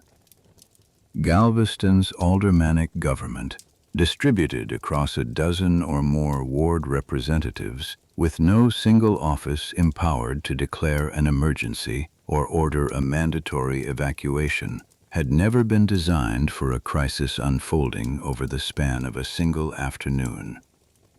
A city with a single executive holding clear emergency powers, the kind of authority a strong mayor or an appointed city manager might have exercised, could, in principle, have ordered residents in the lowest wards to evacuate as soon as Klein's morning observations indicated the tide was rising well beyond ordinary levels, could have commandeered wagons and rail cars to move people inland before the bridges failed, and could have coordinated a single unified public warning rather than leaving the task to one Weather Bureau official driving a rented cart along the beach. A ward alderman representing one of the low-lying beachfront districts might well have recognized the same danger Klein saw that morning,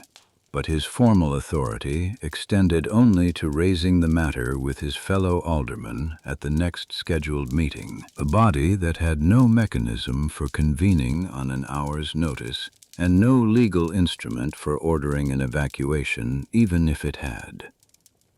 No such office existed in Galveston in September of 1900, and the mayor himself held authority that was, in practice, limited to persuasion and coordination among aldermen, who each answered first to their own ward. The relief committee that formed spontaneously in the storm's immediate aftermath, distributing food and coordinating burial crews without any formal grant of authority to do so, demonstrated in practice exactly the kind of unified decision-making the city's peacetime government structure had never been designed to provide, and its members would not soon forget the contrast between what they had managed to accomplish informally and what the city's actual charter allowed. This was not a hypothetical alternative invented after the fact to criticize a system that could not have known better.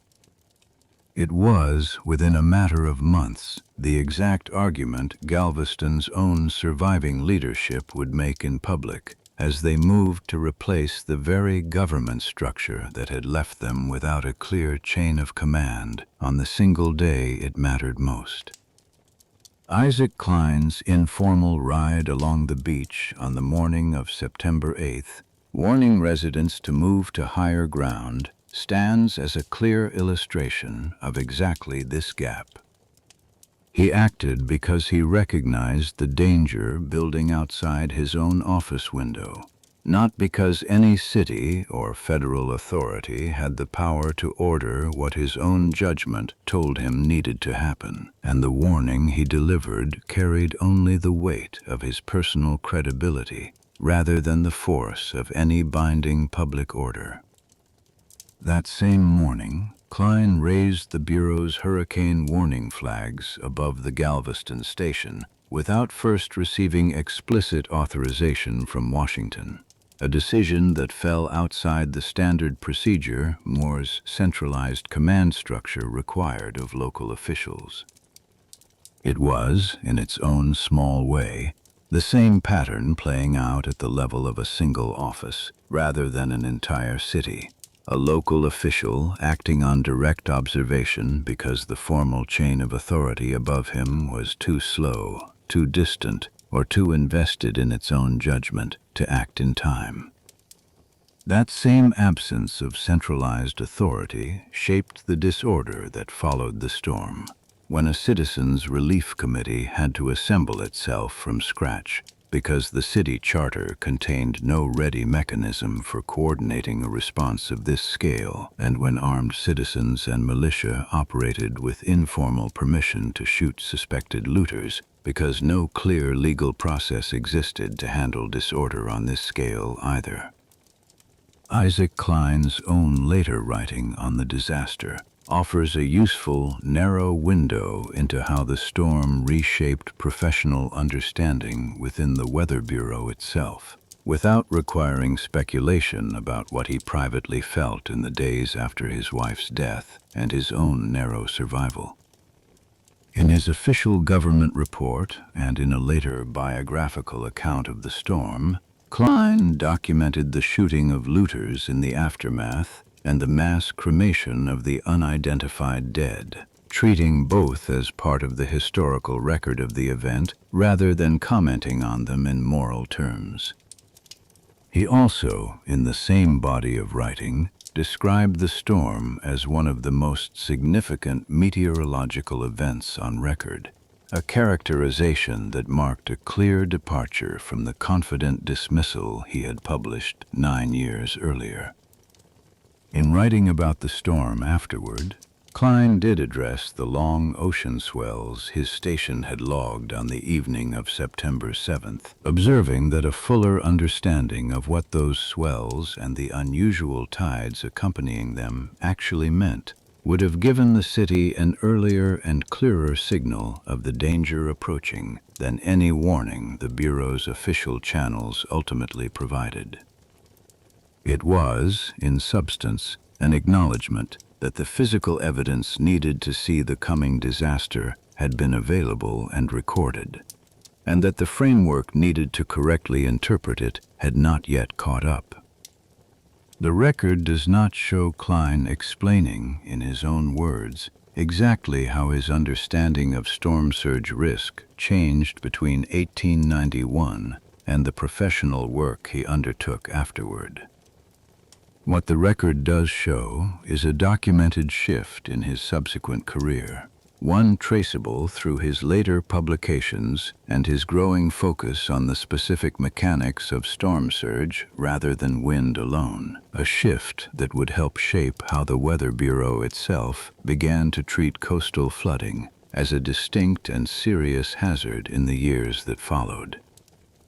None of the failures traced here, the physics, the insurance industry, the Weather Bureau's institutional pride, or the city's fragmented government, operated in isolation from the others.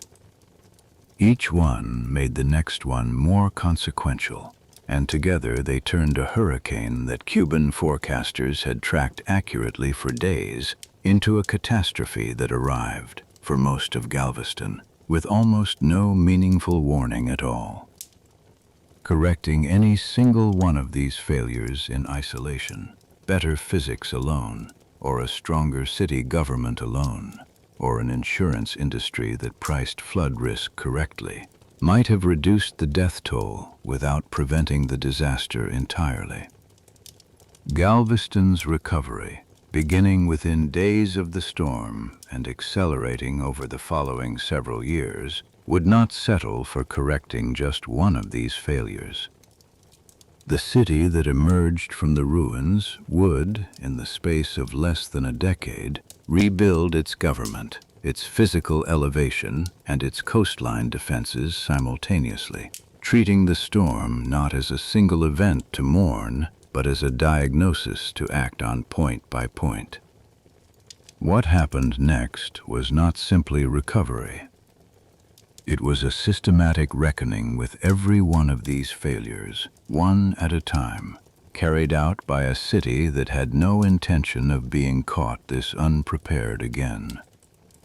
2 weeks after the storm, before the last bodies had been recovered from the ruins, a group of Galveston's surviving business leaders began meeting under the name of the Deep Water Committee to address a question the disaster had made impossible to avoid any longer.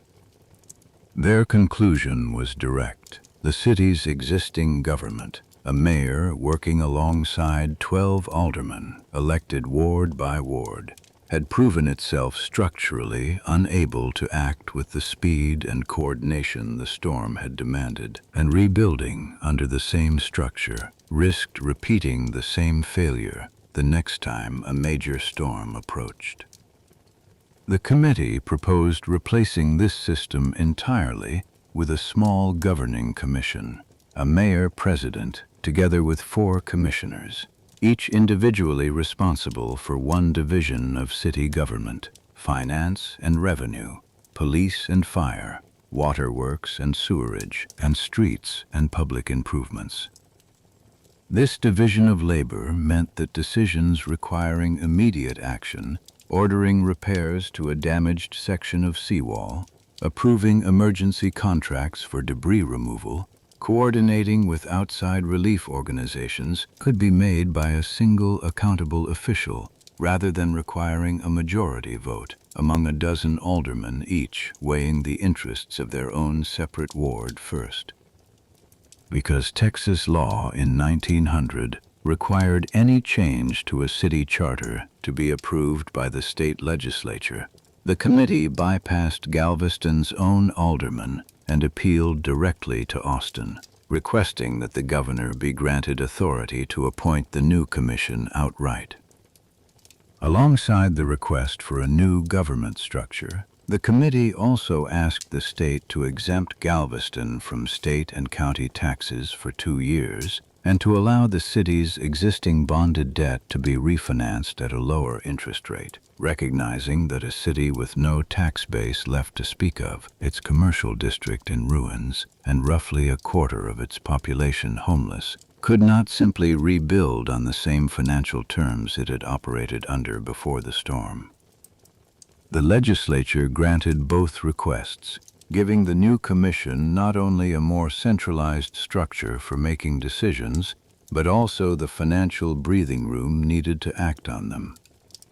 Critics raised an immediate objection. A government appointed rather than elected sat uneasily within a democracy, however urgent the circumstances that had produced the proposal.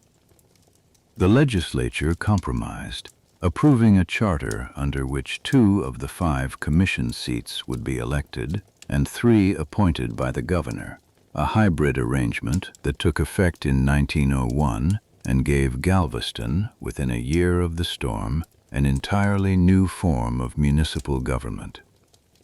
Legal challenges to the appointed seat's constitutionality followed within 2 years, and in 1903 the legislature amended the charter again, requiring that all 5 commissioners be elected.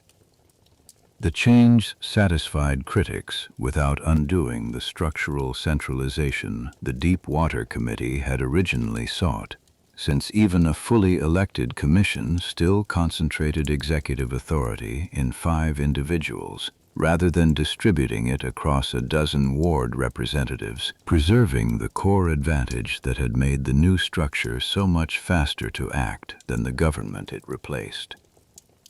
Galveston would keep this structure, with modifications, for nearly 6 decades.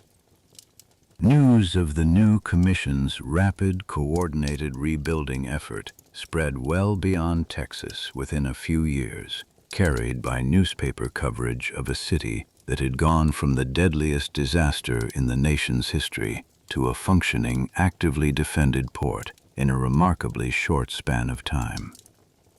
Houston adopted the same commission structure in 1905, followed by Dallas, Fort Worth, and El Paso in 1907, a pattern local commentators of the period began calling the Texas idea. Des Moines, Iowa, became the first city outside Texas to adopt a version of the plan, adding features such as nonpartisan elections and citizen recall that Galveston's original charter had not included, and by the early 1920s, roughly 500 American cities had adopted some form of commission government, a structure that traced its entire lineage back to 5 men elected and appointed in a ruined Texas port city in 1901. What mattered immediately, in the weeks after the storm, was not the Commission's precise legal architecture, but the speed with which it could act compared to the government it replaced. Where a proposal for coastal defense had died for over a decade under the old aldermanic system, the new commission moved directly to address the danger that had killed thousands of the city's own residents, appointing a board of 3 engineers, Henry Martin Robert, Alfred Noble, and Henry Clay Ripley, within its first year in office to design a permanent defense against the next hurricane. The board delivered its recommendation on January 25, 1902, a curved, reinforced concrete seawall rising 17 feet above mean low tide, 3 miles long, backed by an earthen embankment wide enough to absorb the force of a storm surge before it could reach the streets behind it. The Texas legislature had already authorized the project the previous September, and Galveston County issued bonds to fund construction, a direct financial commitment the city had refused to make in the decades following Indianola's destruction, when the same kind of protection had been proposed and rejected as an unnecessary expense. Construction began in October 1902 and finished in July 1904, coming in within $326 of its original contracted cost, a level of budgetary precision remarkable for a civil engineering project of its scale and novelty. The finished wall stood 17 feet tall, 16 feet wide at its base, and stretched more than 17,000 feet along the Gulf-facing shore, built using more than 5,000 rail carloads of crushed granite and hundreds more of sand, cement, and reinforcing steel. The wall's curved face, rather than a flat, vertical surface, was a deliberate design choice intended to deflect the energy of incoming waves upward and back out to sea, rather than allowing it to strike the structure directly, reducing the cumulative erosive force each wave delivered over years of ordinary wave action, as well as during a major storm. Behind the concrete section, engineers built a 100-foot-wide earthen embankment rising to a maximum elevation just short of the wall itself, providing a second line of resistance in case water ever managed to top the seawall during a surge larger than the one the wall had been designed to stop. A layer of granite riprap extended roughly 27 feet out from the base of the wall into the Gulf, breaking the force of waves before they reached the concrete face and reducing the scouring action that might otherwise have undermined the wall's foundation over time. It remains, by the standard measures used to compare civil engineering projects of the period, one of the largest such undertakings completed anywhere in the United States up to that time. The seawall alone, however, addressed only one half of the underlying problem the storm had exposed. A wall could stop a wave from reaching the city, but it could not raise the ground beneath streets and buildings that still sat, in most of Galveston, no higher than they had on the morning of September 8, 1900. The Commission's engineers, therefore, undertook a second project even more ambitious than the seawall itself, raising the physical elevation of the entire developed portion of the island. Building by building, street by street, over the better part of a decade. The method required cutting temporary canals through the heart of the city, deep enough for barges to travel inland from the Gulf, carrying sand dredged from the seafloor and pumped through pipes into diked sections of the city 1/4 mile square at a time. Before each section could be filled, every structure within it, houses, churches, and commercial buildings alike, had to be raised on jacks to whatever new grade the engineers had calculated for that block, since foundations and streetcar lines built at the old, dangerously low elevation would otherwise be buried entirely by the incoming fill. Residents in some sections continued living in their houses while the jacking took place beneath them, raised gradually over days or weeks as new pilings and fill were added underneath, a disruption to ordinary life that the city's surviving population accepted as the price of a protection the previous generation had never been willing to pay for. One longtime resident of a raised block later described the sensation of climbing her own front steps as a girl and finding them a full story higher than she remembered from before the work began. The family's modest cottage now perched atop new brick pilings, with the old ground floor converted into storage space beneath the new one.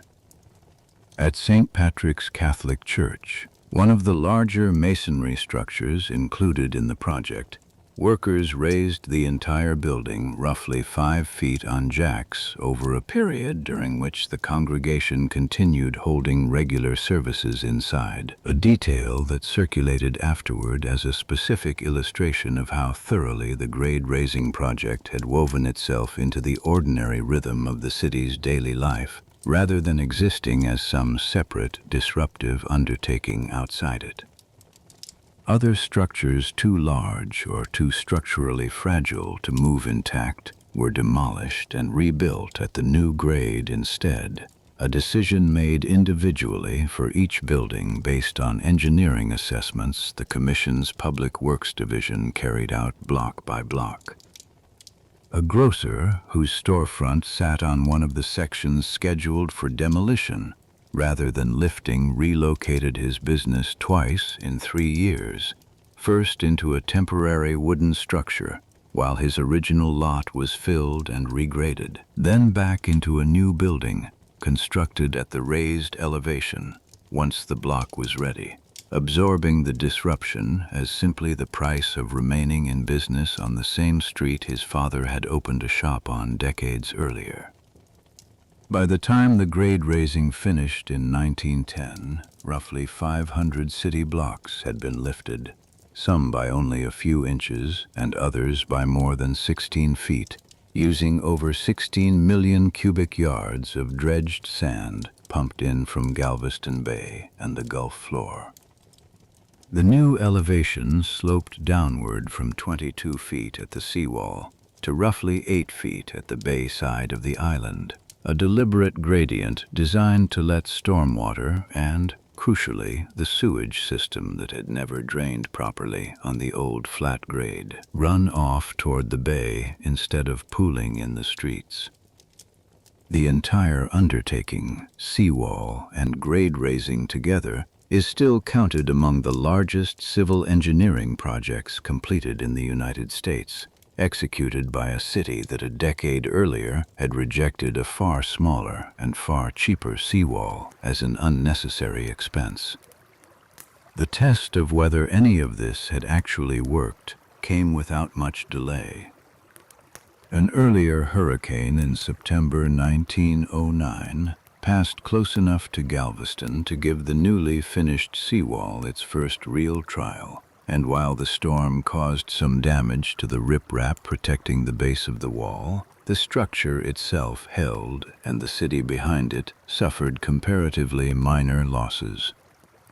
A far more severe test arrived on August 16, 1915, when a hurricane struck Galveston directly, pushing a tide roughly 3 inches higher than the storm surge of 1900. the same order of magnitude event that had killed thousands of people 15 years earlier. The seawall held, and the raised grade behind it kept the surge from reaching most of the city's rebuilt neighborhoods.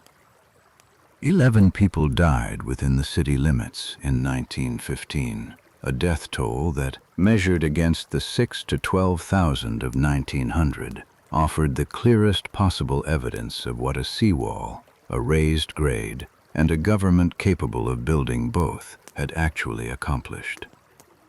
Among those 11, several accounts from survivors noted were people who had ignored evacuation advice a second time, a reminder that even the most successful engineering response could not fully overcome the same instinct toward complacency that had shaped the city's thinking before 1900.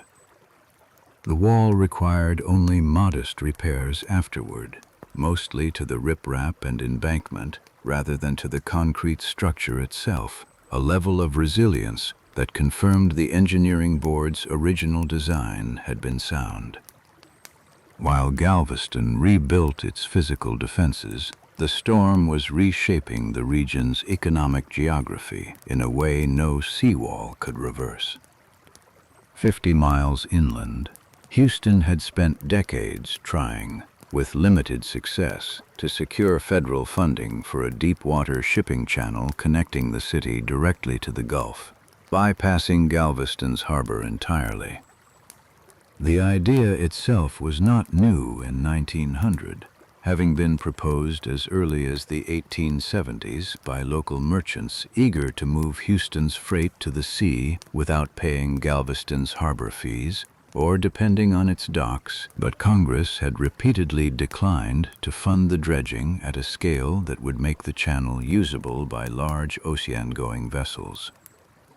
By 1909, after decades of intermittent federal appropriations, the channel had been dredged to only 18.5 feet, too shallow for the deep draft steamships that made international shipping profitable at scale.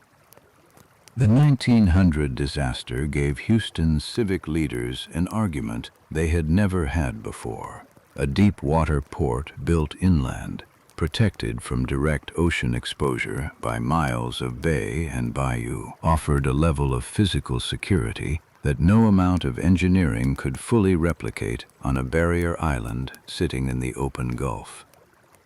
Houston's mayor led a delegation to Washington, offering to fund half the cost of deepening the channel to 25 feet through local bonds, provided the resulting facilities remained under public rather than private ownership, an offer Congress accepted after decades of refusing to fund the project through federal money alone. The citizens of Harris County backed that offer with a bond issue of roughly $1.25 million, and dredging began soon after under the direction of local banker Jesse Jones, who arranged the sale of the bonds that ultimately financed Houston's share of the work. Dredging finished in September 1914, and the Houston Ship Channel opened to ocean-going vessels that November, offering shippers a route to deep water that Galveston's own recovering port could not claim to match on the question of physical exposure to storms, whatever its seawall now promised. Within 5 years, the first direct cotton shipment moved from Houston straight to the international market, bypassing Galveston's docks entirely for cargo that would once have passed through them as a matter of geographic necessity. A Galveston cotton factor who had spent 30 years brokering shipments through his own city's harbor watched a portion of that same trade move 50 miles inland within the span of a single decade, a shift in fortune he had no engineering project of his own to build against. Within a decade of the channel's opening, Houston had overtaken Galveston as the leading cotton exporting port in the United States, a title Galveston had held without serious challenge at the start of the 20th century. Galveston's seawall, and grade raising had solved the problem of physical survival. They had not solved, and could not solve, the problem of a rival city 50 miles away building an alternative that offered shippers the same access to the Gulf, without the same exposure to it, a competitive advantage rooted directly in the same storm that had forced Galveston to spend its own resources defending a piece of ground the storm had already proven was inherently more dangerous to build a major port on. The two cities' fortunes, in other words, diverged from the same single cause, viewed from two different sides of the same underlying fact about the coastline.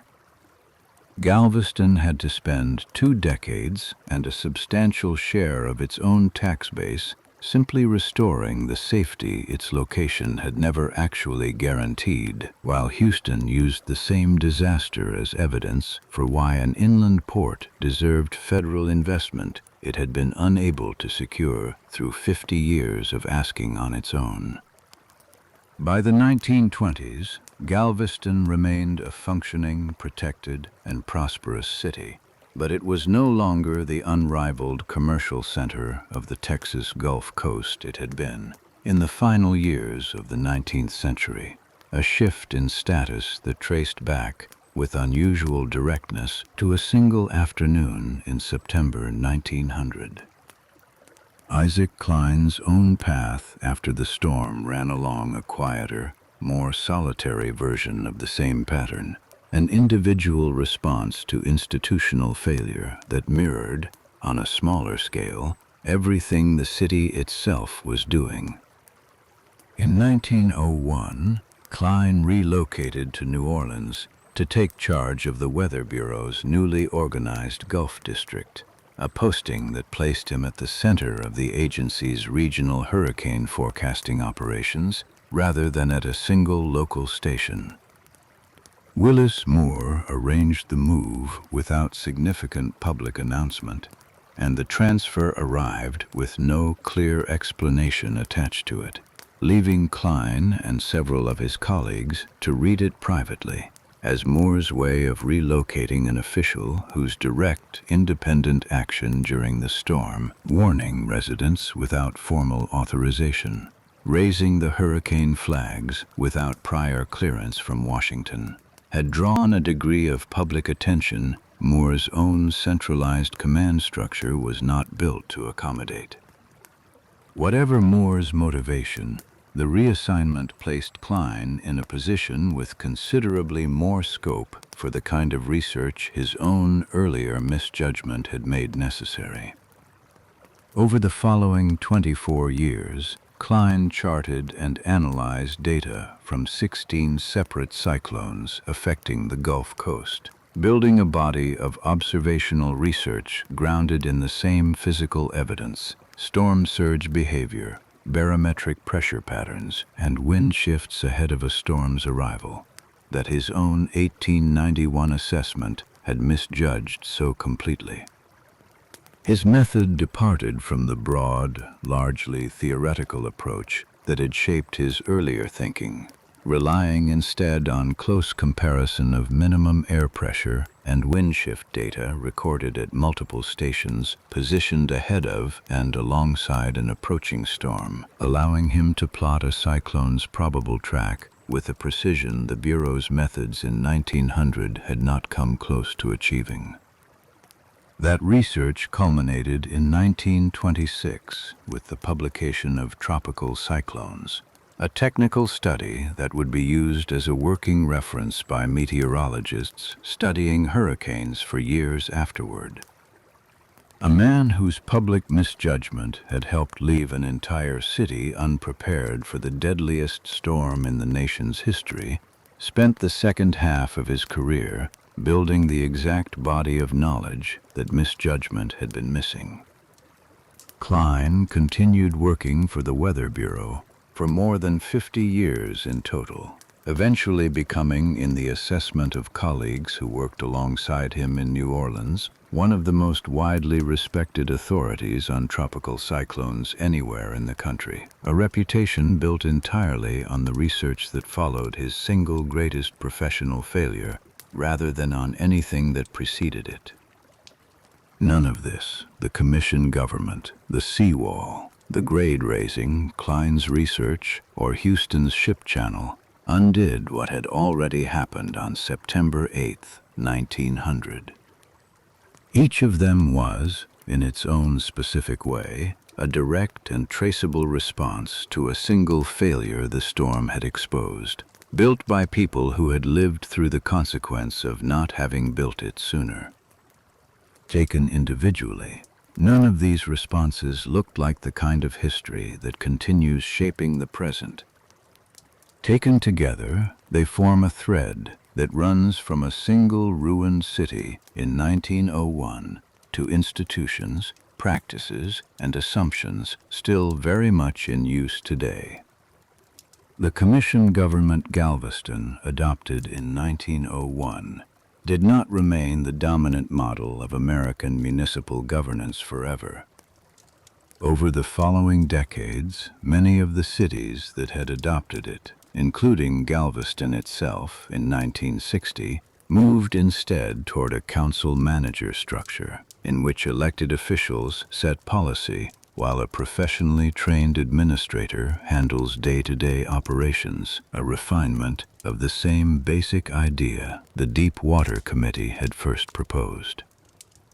Every one of the failures traced across this account, the science, the economics, the institutional politics, and the fragmented government, produced a specific institutional descendant still operating today, and tracing each of those descendants in turn shows how completely a single night in 1900 reshaped the systems an entire country now relies on, without thinking about where they came from.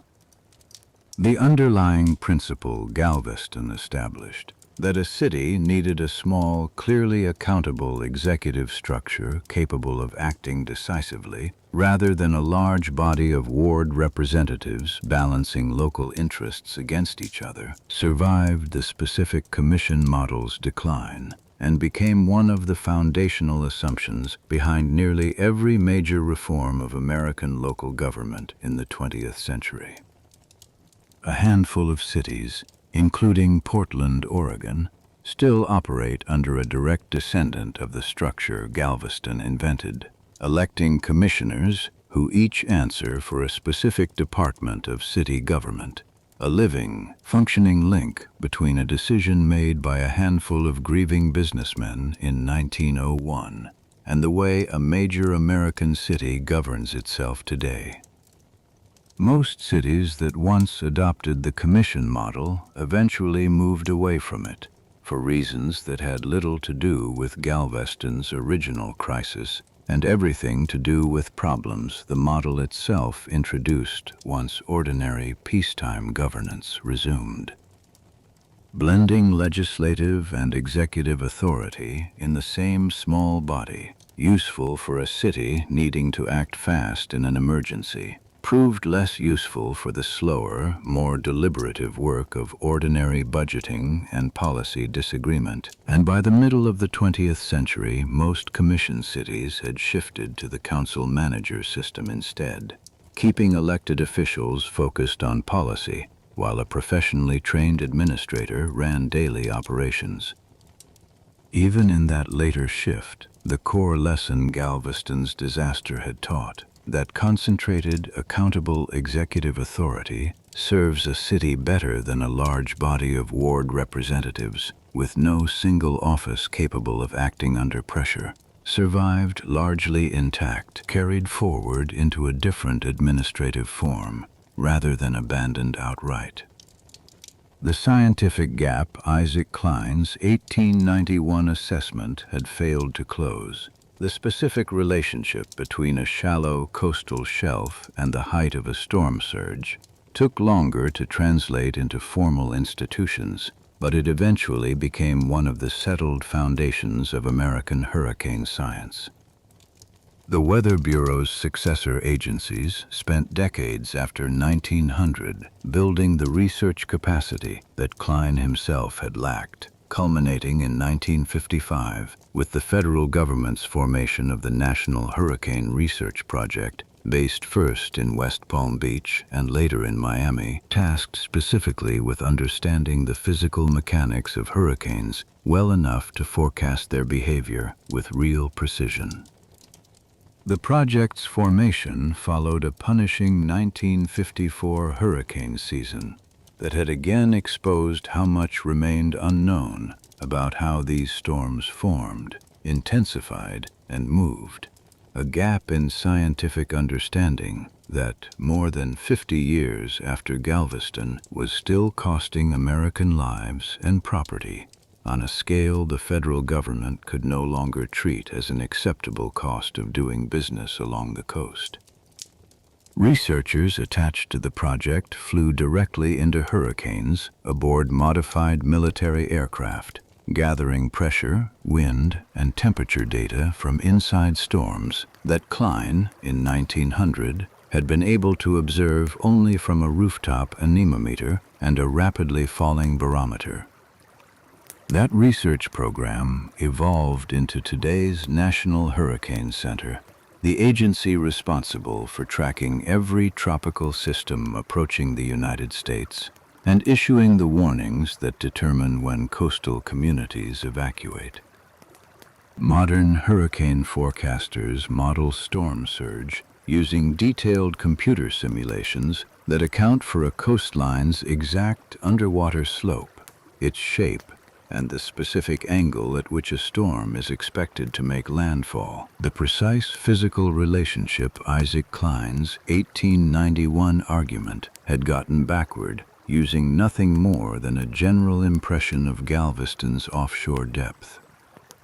These models can now estimate, days before landfall, roughly how many feet of water a specific stretch of coastline is likely to see. Information used directly to draw the evacuation zone maps that local officials rely on when deciding which neighborhoods must leave and which can reasonably stay. A family living today in a coastal county, anywhere on the Gulf or Atlantic seaboard, can typically look up their own home's specific storm surge evacuation zone on a public map before a hurricane ever forms, a level of individualized risk information that did not exist in any form for Galveston's residents in 1900, when the entire city shared a single, mistaken assessment issued by one man's newspaper column 9 years earlier. In the early 1970s, engineer Herbert Saphir and meteorologist Robert Simpson, then serving as the National Hurricane Center's director, developed a 5-category scale for communicating a hurricane's likely destructive power to the public and to emergency planners. Saphir had built the scale initially around wind speed alone, but Simpson insisted on incorporating an estimate of likely storm surge into each category from the beginning, a direct acknowledgement of the exact lesson Galveston had taught at a cost of thousands of lives, that wind speed alone tells an incomplete story of what a hurricane can actually do to a coastal city.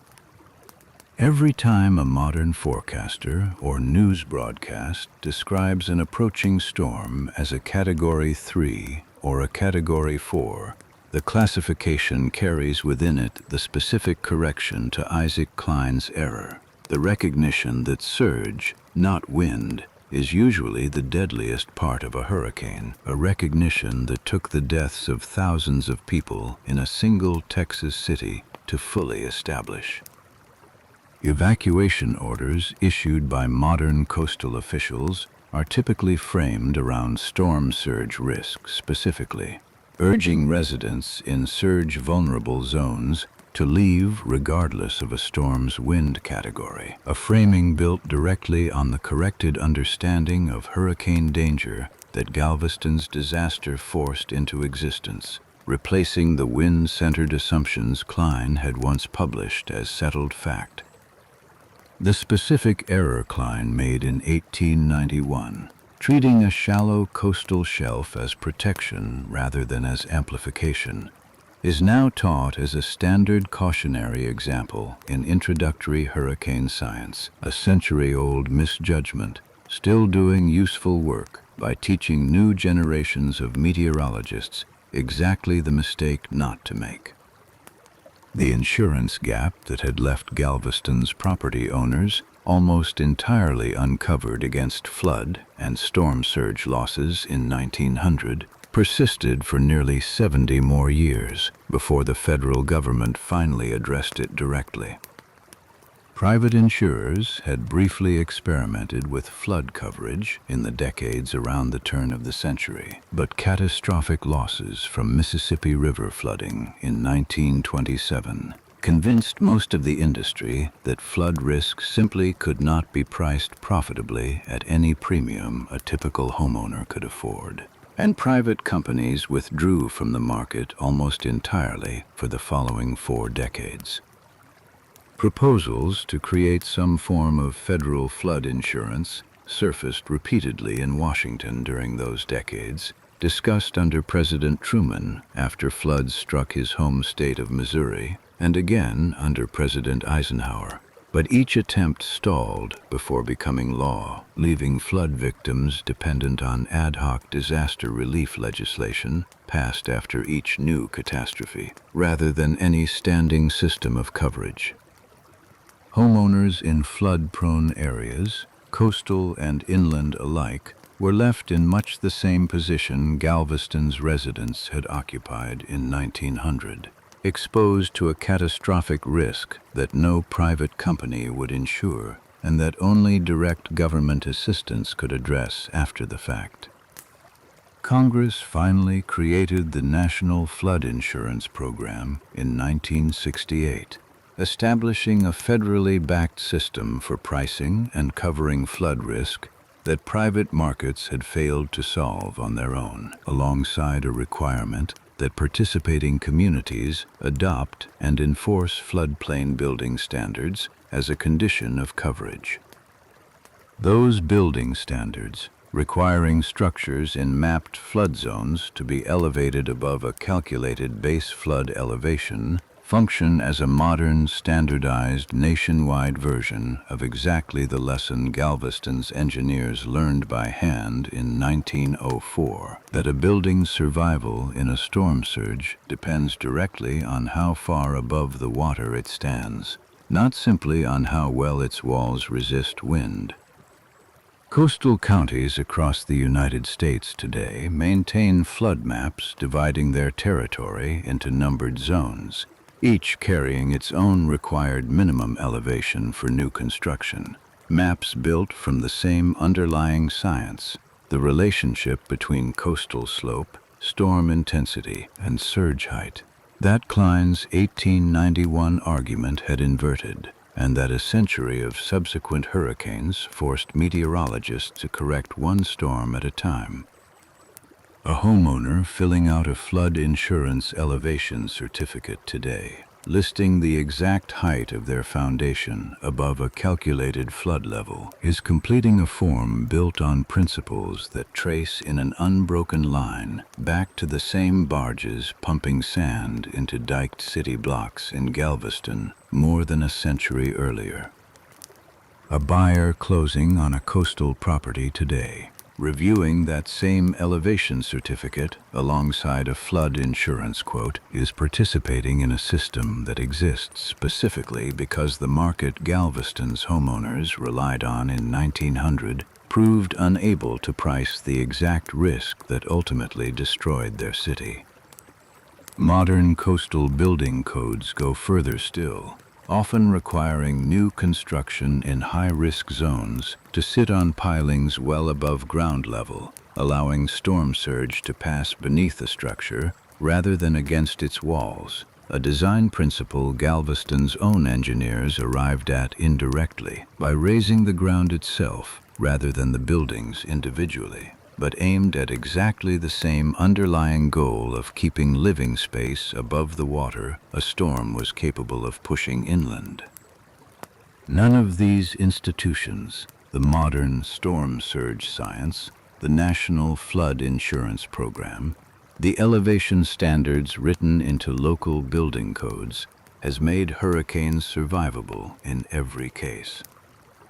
Each of them was built in response to a specific, identifiable gap the 1900 disaster had exposed, and each of them has since been tested, refined, and in some cases found wanting by later storms that revealed new gaps no one had anticipated when the original institution was designed. The pattern established in Galveston, catastrophe exposing a specific failure, followed by a specific institutional correction built to prevent that exact failure from recurring, has repeated itself many times since in flood insurance reform after later disasters, in updated building codes after later storms, in revised evacuation planning after later failures of coordination. What makes Galveston's place in that pattern distinctive is not that its failures were unique, but that they were foundational, arriving early enough and killing enough people that the corrections built afterward became the baseline every subsequent storm has been measured against. Hurricane Katrina struck the Gulf Coast in 2005 with a storm surge exceeding 20 feet in parts of Mississippi and a levee failure in New Orleans that killed close to 1,400 people, a disaster that unfolded in its broad outline along a disturbingly familiar path. Protective infrastructure that had been built but not built to the standard the actual threat required. Evacuation orders that reached some residents too late or not at all. And a death toll concentrated overwhelmingly among the poorest and least mobile residents of the city, the same populations that had lived closest to Galveston's beach in 1900 for the same economic reasons.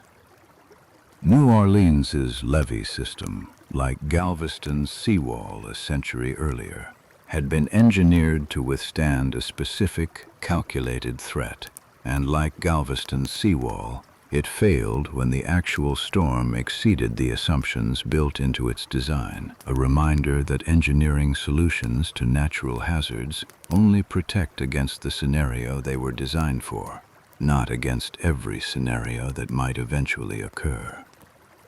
The pattern connecting who dies in a storm surge, the residents of the cheapest, lowest-lying land, closest to the water, with the fewest resources to evacuate or rebuild, had already appeared clearly in Galveston in 1900, and it appeared again in New Orleans in 2005, with almost no meaningful change in its underlying shape, a continuity that speaks less to any failure of engineering than to a pattern in how coastal risk and economic disadvantage have consistently overlapped across more than a century of American history.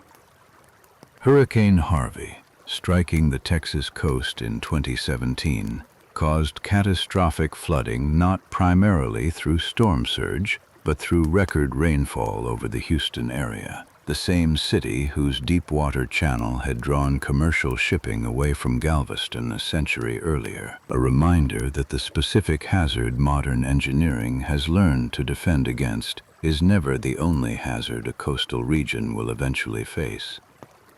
Harvey dropped more than 50 inches of rain in parts of the Houston area over a matter of days, a volume of water the region's drainage infrastructure, designed around a different kind of flood risk than the storm surge that had destroyed Galveston, was never built to handle, flooding tens of thousands of homes built on the same low-lying Gulf Coast terrain that had made Galveston's own elevation so consequential more than a century before. A family in a Houston suburb watching floodwater rise through their own living room in 2017 was, without necessarily knowing it, experiencing a variation on the same basic lesson Galveston had learned the hard way in 1900, that coastal and near-coastal land carries water-related risks specific to its own geography and that the particular hazard a community has prepared for is rarely the only one it will eventually face. Neither Katrina nor Harvey approached the death toll of 1900, a direct testament to the century of institutional learning traced through this account. The forecasting science, the surge-aware building codes, the federal insurance system, and the evacuation infrastructure that Galveston's disaster forced into existence, one institution at a time. Neither storm, either, offered any evidence that the underlying problem, a coastline attracting dense human settlement, despite carrying risks that are difficult to see clearly until they arrive, has been solved so much as managed, more capably in some places than others, and always imperfectly. The seawall itself still stands in Galveston today, extended over the decades to more than 10 miles in length, still absorbing the same Gulf water that killed thousands of people on a single night in September of 1900, a physical structure that a visitor to the island can walk along without necessarily knowing why it is there or what its exact height above the water represents. Tourists now walk and drive along the top of the wall on what has become one of the longest continuous sidewalks in the country, largely unaware that the structure beneath their feet exists because a city government that no longer resembled the one it replaced decided, within a year of losing thousands of its own residents, that it would never again leave its coastline undefended.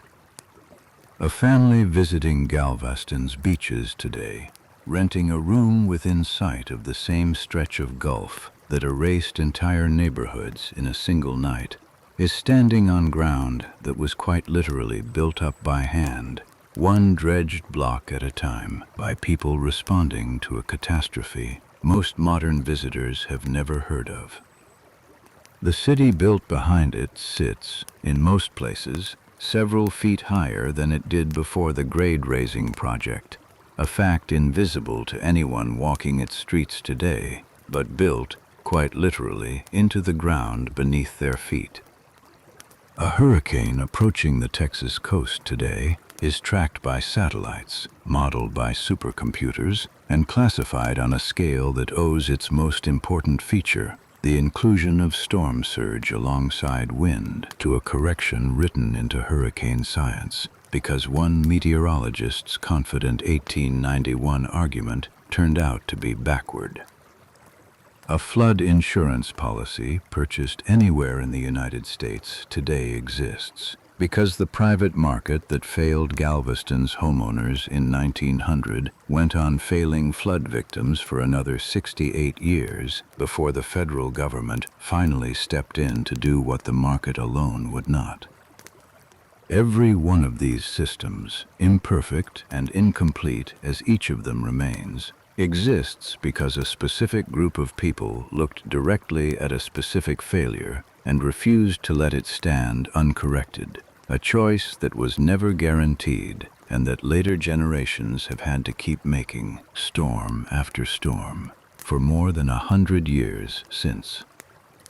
A city government structured around a small, accountable executive, rather than a dozen aldermen each answering first to their own district, whatever specific form it takes today, traces its lineage to 5 commissioners who took office in a ruined Texas city within a year of losing thousands of their neighbors to a storm the old government had no mechanism to prepare for. A weather forecast that speaks confidently today about storm surge height, evacuation zones, and wind category traces its authority to a body of research built specifically to correct the kind of error one confident, credentialed official made in print in 1891. None of this was inevitable. Every piece of it was built, deliberately and at real cost, by people responding to a specific, traceable failure. One institution, one law, one engineering standard at a time. Nothing about a coastline guarantees that the people building on it will learn its risks correctly the first time. And nothing about a single catastrophe guarantees that the lessons drawn from it will be complete or permanent or evenly applied to everyone who lives in its shadow afterward. What Galveston's history demonstrates is narrower and, in its own way, more useful than any promise that disaster teaches its lessons cleanly. It demonstrates that a society capable of tracing its own failures accurately, the physics it misunderstood, the institutions that protected their own authority instead of the public, the government too fragmented to act, can convert even its worst catastrophe into the specific, durable corrections that make the next one survivable for far more people than the last. The storm itself lasted a single night.